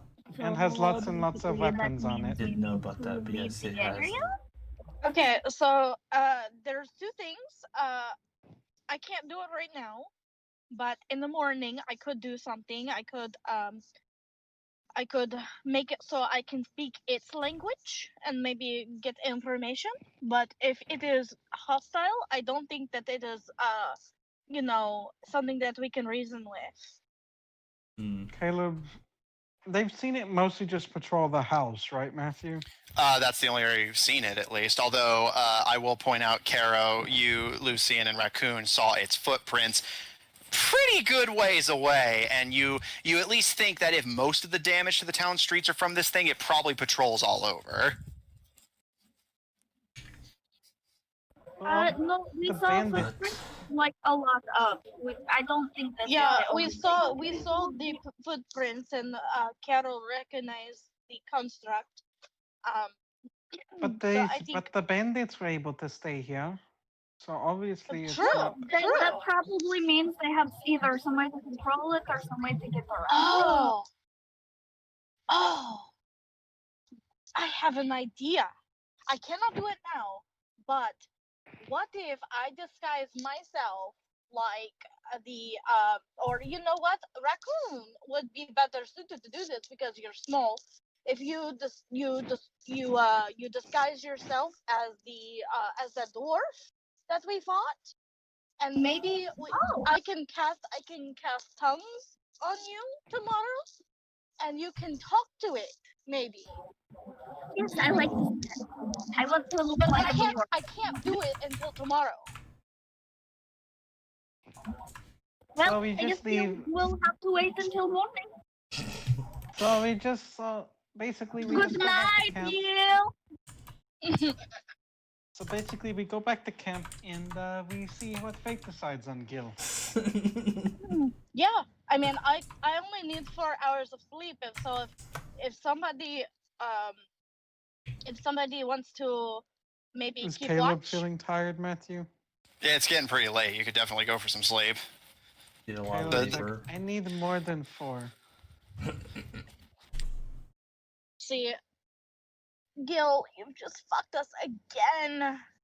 She just kind of like rubs her forehead and just runs her hand through her hair. And just Caleb like, looks to Zephyr. Hey Zephyr, Thank you. how much sleep do you need? Me that I know of, just at least a normal person out. I am tired though. We're here too. Well, we could always take shifts. You know, Jeremy, you're not gonna make it. You're not gonna make it. Okay, sorry. Depends. Depends on how long his heist goes, but technically, yeah. I know you're in Gilmo, but don't make stupid choices in real life. Or was he about to make some kind of turn? Sounds like it. No, he was about to run a red light. Oh. All right. Anyway. Don't run red lights.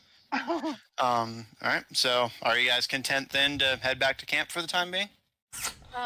Sure. On the way, we can discuss. Caleb will be like, I guess. Because I like could we watch could for- all take turns. You know, if there are 3 of us, we could take 3 shifts, and that's still okay. Caleb's like, okay, I guess I'll watch first, so I can then sleep for the rest of the night. You were very quiet and I didn't hear you. Caleb's offering first watch. Yeah, he's gonna take first watch so he can sleep the rest of the night. Alright. Also, there to be He's fair, been there's sleeping not well, 3. so because he's been getting like a lot of sleep lately, so he probably could go a little bit longer before he's really tired. Mm-hmm. All right. And Caro, you've been quiet. What are you up to?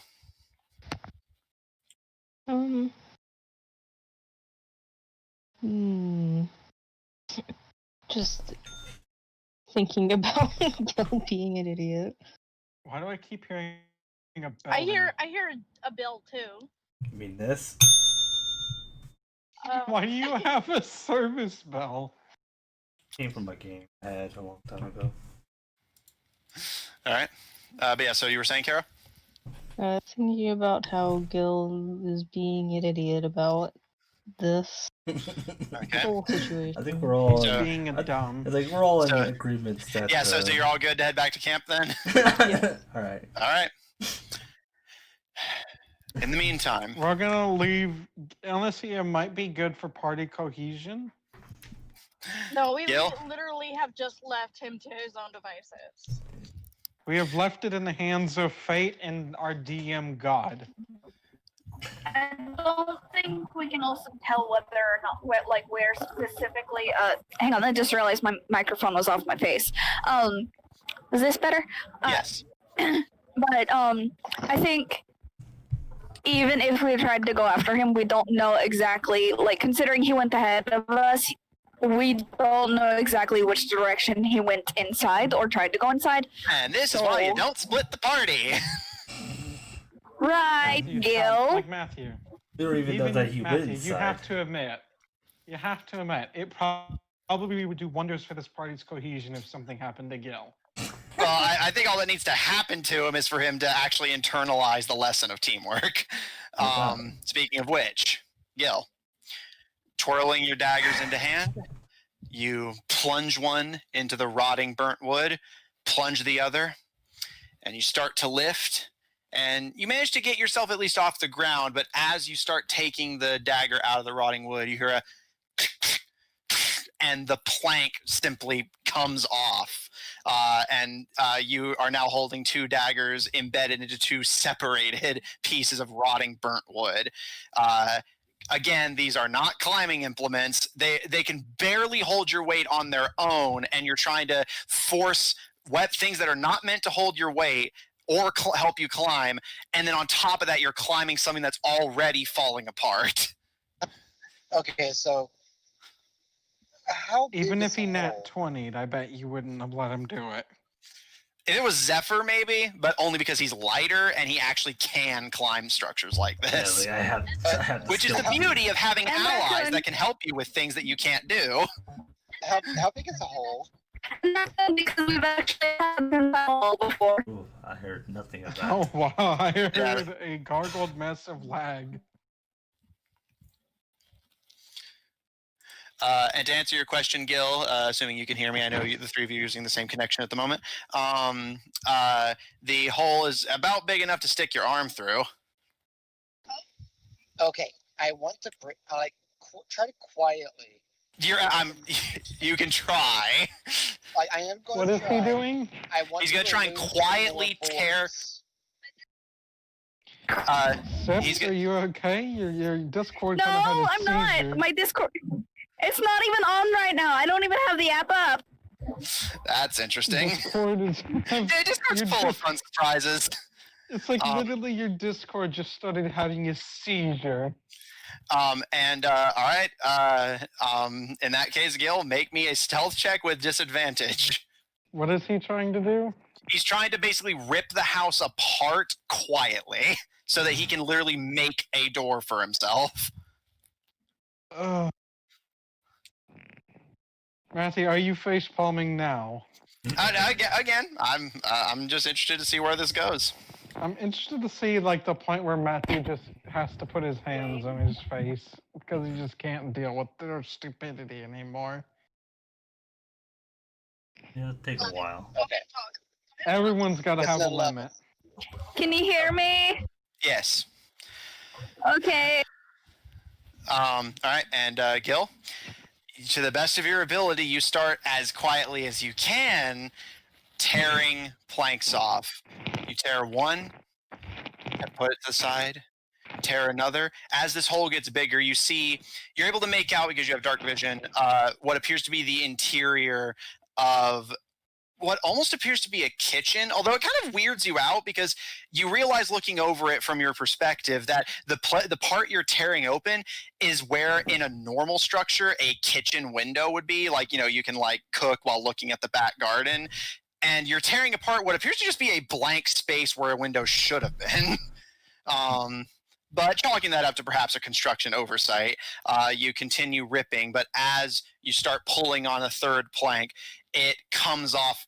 It does come off violently, and you hear nails snapping and giving way as the wood cracks, and it makes this echoing. And you pause, and you hear stone begin to crack, and a red light basks over the side of the manor, and you hear the heavy footsteps, this time a bit muffled by the dirt, working its way towards you.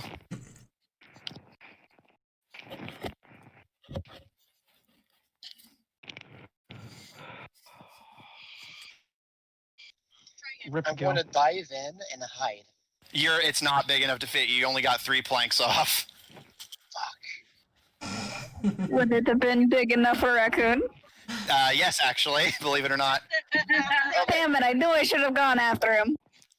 I'm going to go around the building and just make a big loop as it goes to follow me. Okay. So you start playing Yakety Sack in the background.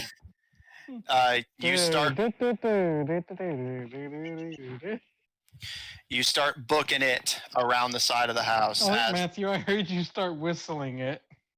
Actually, I didn't. I was more just like preparing to continue speaking. You hear the heavy footsteps as you immediately sprint to go around the opposite side, and you emerge in the front area now with one of the now in disuse stone fountain in front of you. Still a very wide open space, just like that. That's like the first thing in your line of sight, and you see, to your surprise, a red light bathing it. Although you don't see the machine itself, but looking behind you, you see a red light bathing the opposite side as well. It has eyes in the back of its head. Go ahead. So, but is it gone? Is it still in the front of the house? It appears to have left. You can still hear its footsteps, but you can hear it, but you can't see it. Although you can make an educated guess where it is. I'm now going to go for the front door. My plan works. Sure, your plan. Your plan of right. what? What was the plan exactly? I feel like you're just improvising. Oh, Which is technically a plan in and of itself, I suppose, but all right. No, he's definitely improvising. All right, you make a run. The nature of improvising means you don't have a plan. Well, I mean, it's basically the principle of just like, what is our plan of attack? I have a plan. Attack. Yeah, it's like Basically, my is- plan is to have no plan. Yeah, their plan is no plan. No. His plan is be Gil. That's fair. All right. Yeah, perfect plan. Gil, you make a run for the front door and start pulling on it. It appears to be locked. Rip. How did they No, get it didn't go through. Okay, I want to break Wasn't it- the door. No, it was sitting on the front porch. It wasn't in the house. No, I And thought he what hid was that? behind the door earlier. no, he hid behind the door of the house across the street, which was already in such disrepair that it wouldn't matter if it was locked or not because there was big holes in the walls. All right. Okay. So you said you want to try kicking it down? Yeah, since it's rotten, it shouldn't be that. Yeah, I'll make me an athletics check. I'll give you advantage since it's rotten wood and you're pretty strong.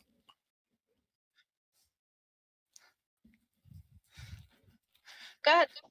No, That- you got to roll. Oh, I have to roll. What? What are we rolling? I know, but what am I rolling? You guys okay? We can like.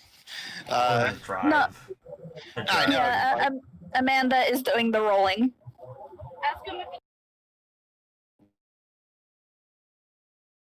Oh, because he's driving, so he can't roll a dice. Mhm. Unless And- it's a device. Okay, I got a 19. Okay.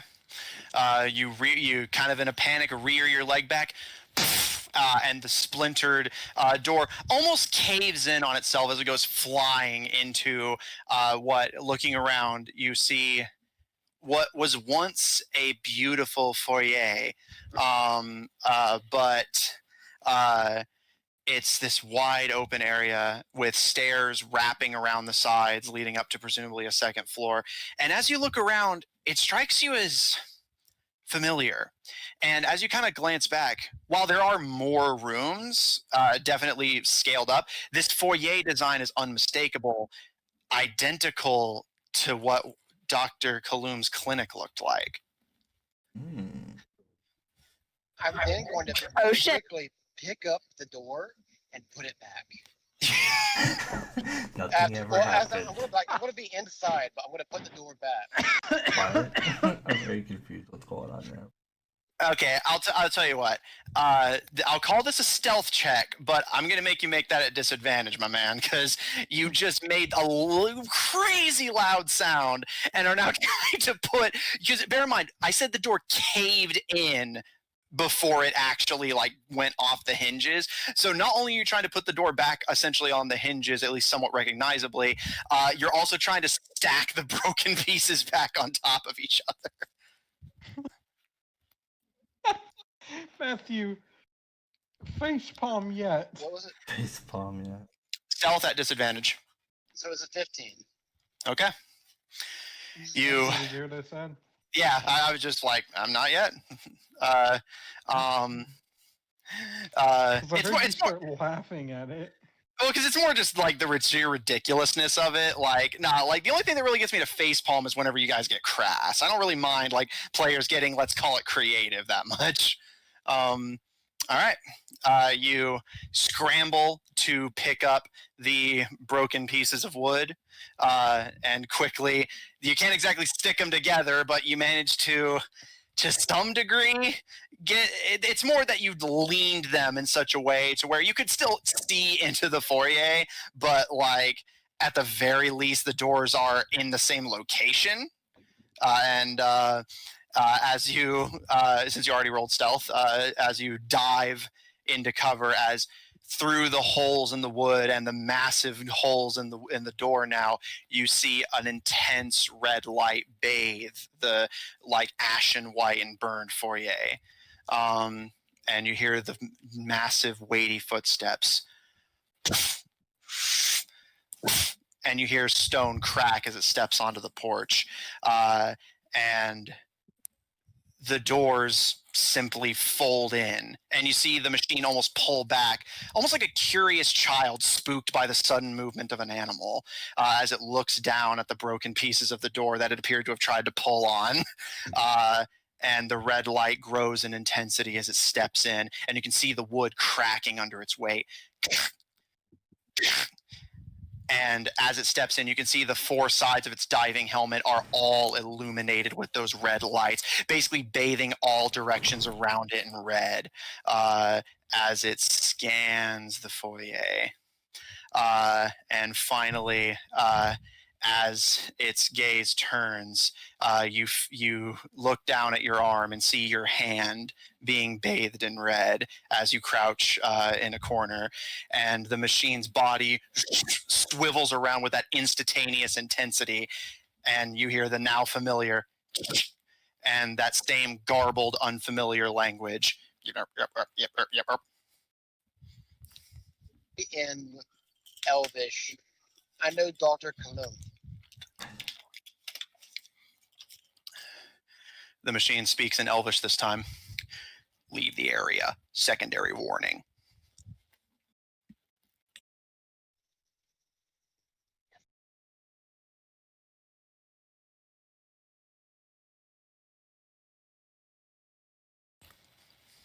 Gil?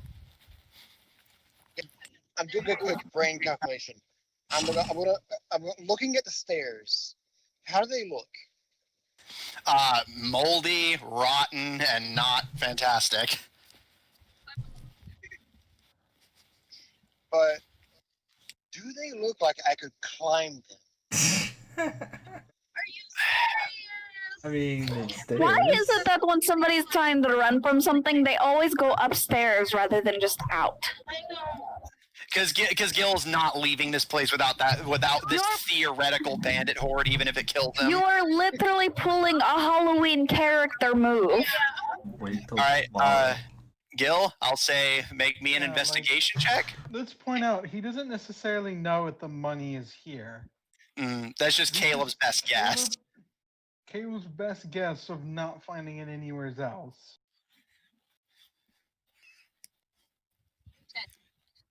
10. The best guess of a 14-year-old boy. And it's hard to tell. You can at least intuit that if you put too much weight too quickly, those stairs are definitely caving in.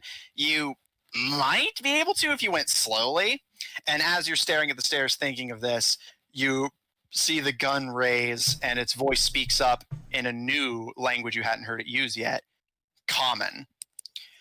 Leave the area. Primary warning. I'm going to say, okay, I'm leaving. And he's going to go upstairs. Yeah, I'm leaving. I'm gonna go closer. Okay, this thing Gil? can follow me. Gil, I would like you to please make me a dexterity saving throw. Wait, this is fall through the floor. It can't climb the stairs to get up there. Well, you're cut out, but I mean, apparently he shoots him, it sounds like. Natural fucking 20. All right. Oh my god. So half damage? Question? You lucky son of a bitch. No, but it is genius. It can't climb the stairs. It'll fall. Exactly. You can't defend Gil now. He's starting to fight this construct alone. It sounds like this construct is pissed at him. Even if he did leave, I feel like that construct is coming after him. Can it shoot through the floors? Gil, as you immediately start making a run for the stairs, you hear the wood crunch behind you, and chancing a glance back, you see the machine almost enter like a sort of tripod position, using its hand arm to support itself into a tripod position, and one of the cannons on its back locks into place. And you've never seen a cannon like this. It's like 8 cannons, but small, all in a circle, and they start to rotate. And finally, and as you start scrambling your way up the stairs, you feel hot metal piercing your body. You take you're not raging, so you're going to take the full damage of this.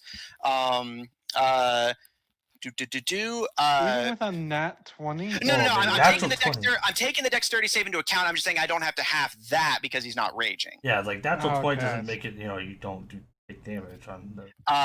So with the save, but with you not raging, you take 7 piercing damage. And I'm going to need you to make me an additional athletics/acrobatics, your choice check, because again, you're trying to get up these things pretty fast, and the stairs are not made to do so. Breaking all the rules of games of chance, where you have to try to chance as little as possible if you want to win. Fuck. Okay. Uh, All right. One of your legs gives way, and you grimace in pain as you feel splinters Wait. slicing. You didn't hear him. Use my Inspiration. what is that? That you bardic my inspiration. The bardic inspiration. From It's that you- inspiration. Yeah, like, No, the inspiration that you gave me last week. I want to use it. Wait, how long does Bardic Inspiration last? no, he's saying though? inspiration. No, I don't know why he said regular bardic. inspiration. Yeah, I was like, he Okay. said, Inspiration. I don't know why he said So I can bardic at reroll. first. I don't know Okay. why he said bardic inspiration either. Because it's habit. Yeah, it's fine. So okay, just to clarify. All right, go ahead and make me an additional roll. 1.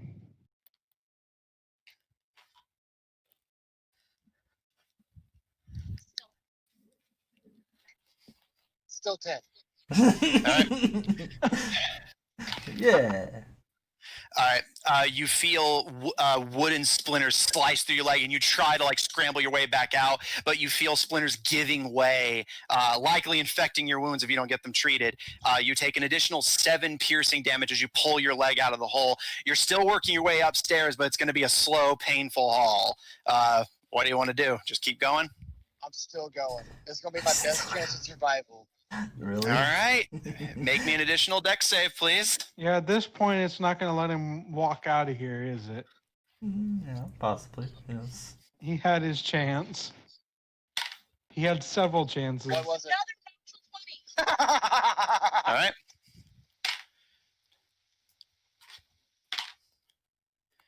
All right. All that You take- damage. It continues to fire as you go up the stairs. You take an additional 8 piercing damage as you continue to scramble your way up. One more athletics or acrobatics check, if you please. Matthew's trying to make this as difficult as possible. Oh no, this is just what this machine can do, and I wasn't intending for you guys to fight it alone. Yeah. It's just And he's I getting probably slowed. expected, like some of the party to be like sniping it from a distance. Now another natural 20. Another Yeah. nat 20? He said we're not gonna believe it. Wow! Yeah, I was like- it's you guys' dice and you rolling them. I believe it. I I can was like, you said we're not gonna believe I it. can corroborate it. I was like, you make it sound like that's not normal. Yeah, again, like you guys are the reason I don't let people roll for stats in my campaigns anymore. Listen, we're What? not using physical dice. We're using like a. No, I'm I'm not not- saying I'm not- that. I'm not saying Yeah, whatever. Just more like natural just, 20s happen. I'm not even saying I don't believe you. I'm more just pointing out, like I'm just as gonna Austin was, say, you lucky son of a bitch. yeah, like as I Austin was would pointing out, you never guys roll just this roll natural good. 20s a lot. Like yeah, that's all it so is. It's like you Um, say you can't believe it. Like If you I can. tried to do this, I would have died so many times. We're lucky. All right. I have some luck. All right, Gil, you work your way up the stairs. You feel a few more stairs crack beneath your weight, and you occasionally stumble and trip as bullets continue to shred into you. But you manage to work your way up to the top of the stairs, and similar to Dr. Kaloom's layout, you see the familiar set of doors, although if there had been similar suits of armor flanking it, they have either been stolen since then or destroyed. But you manage to slam open the door and slam it shut behind you, and you can still see bullets ripping through the wood and shrapnel. What do you want to do? I am heading towards the back and like away from the bullets. But Okay. still, also at the same time, looking for valuables. Okay. Please This be is worth why it. Please be worth it. Please be worth it. No.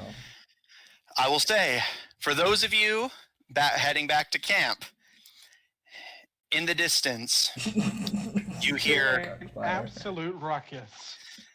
you all hear as you're walking back towards the campsite very unfamiliar sounds.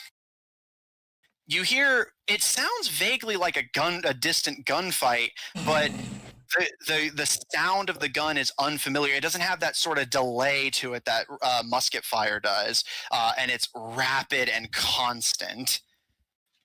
He just kind of is like tucking in Raccoon and just goes, "Well, Gil's fucked." Could I have another silver? Yes. I'll give you 3. I give her Party. 3 silver. I give her 3 silver. This Hey, fucking I think the party will be better for it. You love us. I am neutral to these kind of things. I really prefer it when my parties actually get along and work together. No, we do. This is us literally teasing Gil. This isn't us hating Gil. This is us teasing Gil. Everybody but Gil is getting along right now. I'll give you that. I'll give you that. Zephyr. Okay, well, I'll give Zephyr. Zephyr is cooperating right now. Oh, that's pretty good for Zephyr. Speaking of which, Zephyr, Caleb, and Kara, what are the 3 of you doing? You got to remember, it is technically Gil who is the one who is being the lone wolf here. So are we all seeing what Gil's doing right now? No, you just hear the distant gunfire. Oh. Yeah, we're far away. It's just, and it sounds, basically the only thing that they could probably equate it to would be the sound of pitched battle between armies of just constant for out of character reference, you hear the sound of a machine gun being fired in the distance. And for the record, Gatling gun specifically. Basically use the design of although it does have an in-universe different design, but yeah, basically the principles of a Gatling gun.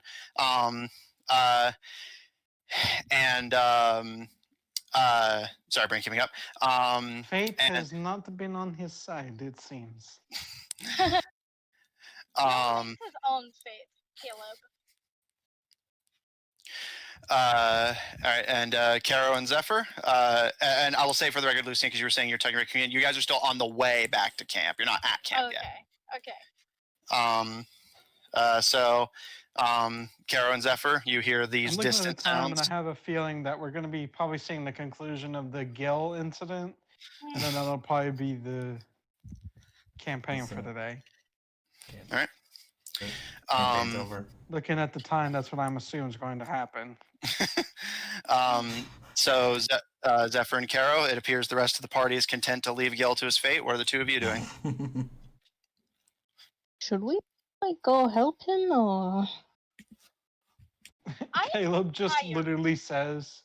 Caleb says. I'm tired. You know. From the sounds I am hearing, I think us trying to help him will just increase the body count. I agree. Actually, I think that I told Gil that I was tired and that we were all tired and low on health. That Did we tell Gil that? he made his decision, and he apparently cannot leave it. I can't risk you guys too.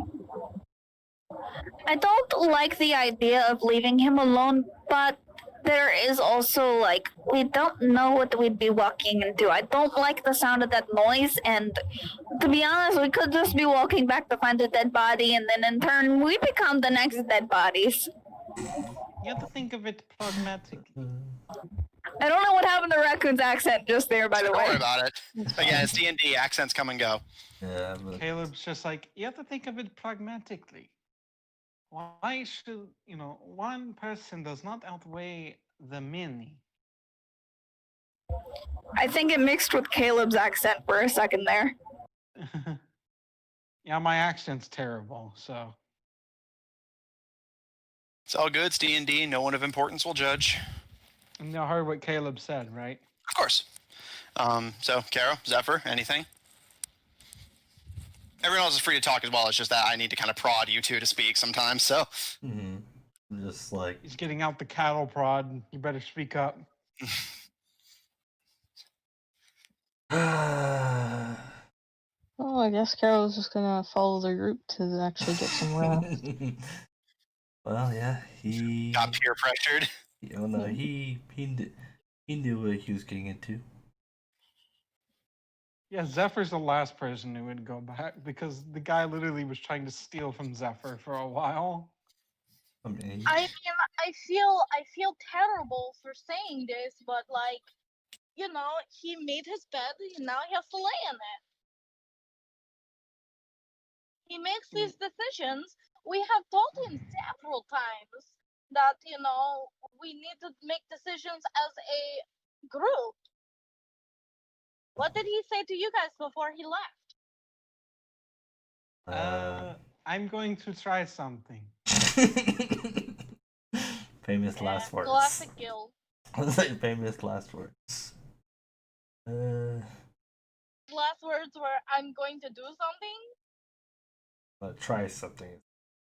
Well, here's what I will do.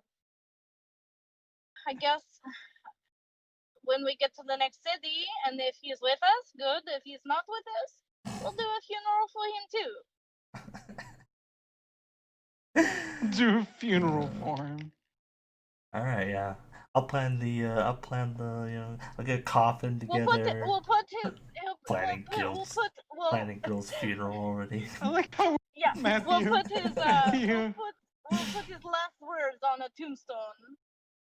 Matthew. Mm-hmm. Matthew, have you ever had a party plan one of the members' funeral? At least not in such a sarcastic way. I mean, he's all right. sarcastic. Matthew, think about it though. If he gets a new character, that character might get along better with the party, and then we won't ever have this problem. Oh, again. let's not start planning a new character yet. Come on. All right, Gil. I got a plan. I'm just fucking around. As the party settles in towards the camp to start tucking in for sleep, well into the night now, you hear the distant gunfire begin to slow and eventually stop. And as you start looking around, ready to start rummaging through the various rooms, confident that the machine can't follow you up the stairs, you hear a new sound. Is it like a Dalek? The building rumbles, and you hear audible crumbling and cracking. And for those of you in the distance, about just as you're starting to reach the campsite, you hear what appears to be the sound of a siege cannon firing. And that's where we're going to end tonight's session.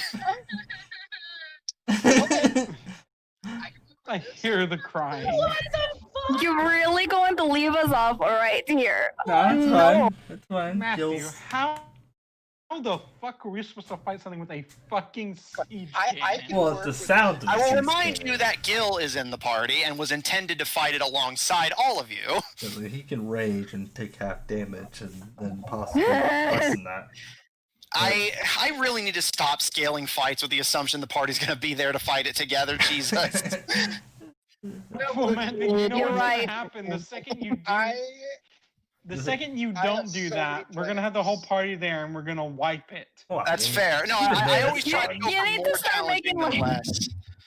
You need to start making versions for if only one person challenges, and then if the entire party challenges. It's a really good idea. Yeah, but that feels super disingenuous, though. I mean, even then, like We wouldn't know any difference. something I thought about is like you don't have to make every fight good or every fight like it has to be toughish, but you can make a fight where it's like you just dominate. Those bandits were pretty easy. Like that was supposed to be the easy fight, and it's like okay, difficult fight time.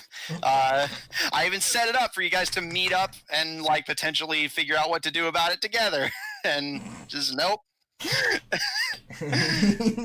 You should have learned by now that we can't work together. Well, Zephyr and Gil can't work together. But no, Zephyr and Gil. Anybody. Yeah, Zephyr can at least he'll do what the group asks him, even if he doesn't really get why.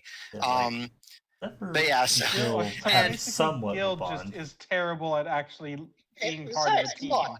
Gil's not been doing too badly. He ran off on his own and got into a fight with a robot that was supposed to be fought by the whole party. Either way, I mean, well, he could run away. And I heard what he said about I don't have any gold. It all comes back to the fact that he won't ask anyone for money. Yeah. Yeah, Caleb even pointed out to your face that he has like 2,000 that he's sitting on. Yeah. But yeah, so It's not debt if they give it to you, dum dum. Gift has a price. No. So No.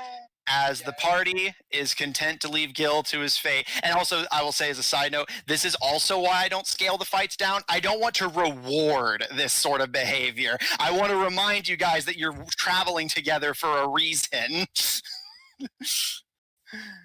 So, as the party settles in for rest, Gil, the foundations of the house begin to tremble, the already unstable foundations, as the machine appears to have stepped up its caliber in an attempt to smoke you Literally. out. I did mention there were 2 cannons strapped to its back after all. Very, very true. I thought it was like a mortar at first for the sound you made with it. Well, I was trying to just get across the sound of essentially a cannon being fired. All right, so that is where we're going to, with Gil trapped in a crumbling house with a machine he refused to walk away from in a desperate search for gold that may not even be there. I'm going, can we all just agree that we will all laugh if there's no gold in that house? Yes. Yes. I feel like there's some magical stuff in there. I wouldn't say magical presence, but Okay, wait. What if, and this is me just being like a little shit, what if the treasure is inside of this construct? That would be fucking hilarious. The funny part is, if he had waited to attune to that sword he has, he could have fought that thing maybe easier. That's really what it all comes down. Like, so much could have been avoided if Gil had waited. If he had waited to work with the group on this potential mission. If he had waited to attune to his Matthew, sword. it is not the party's fault that we're leaving Gil to his fate. I Gil brought this upon himself. I get that. It's just like, I can dream, all right? I can dream. And maybe his next character will be more cooperative. I mean, he's not dead yet. Just who knows? I know. I'm being facetious. I love my Is that the term, Matthew? To my core, Facetious? but Yeah, that's I don't right. think that's possible. All right, so with that, thanks everyone at home so much for watching. Thanks you guys so much for playing. I do legitimately love DMing for you guys, all joking aside. And we will see you all next week.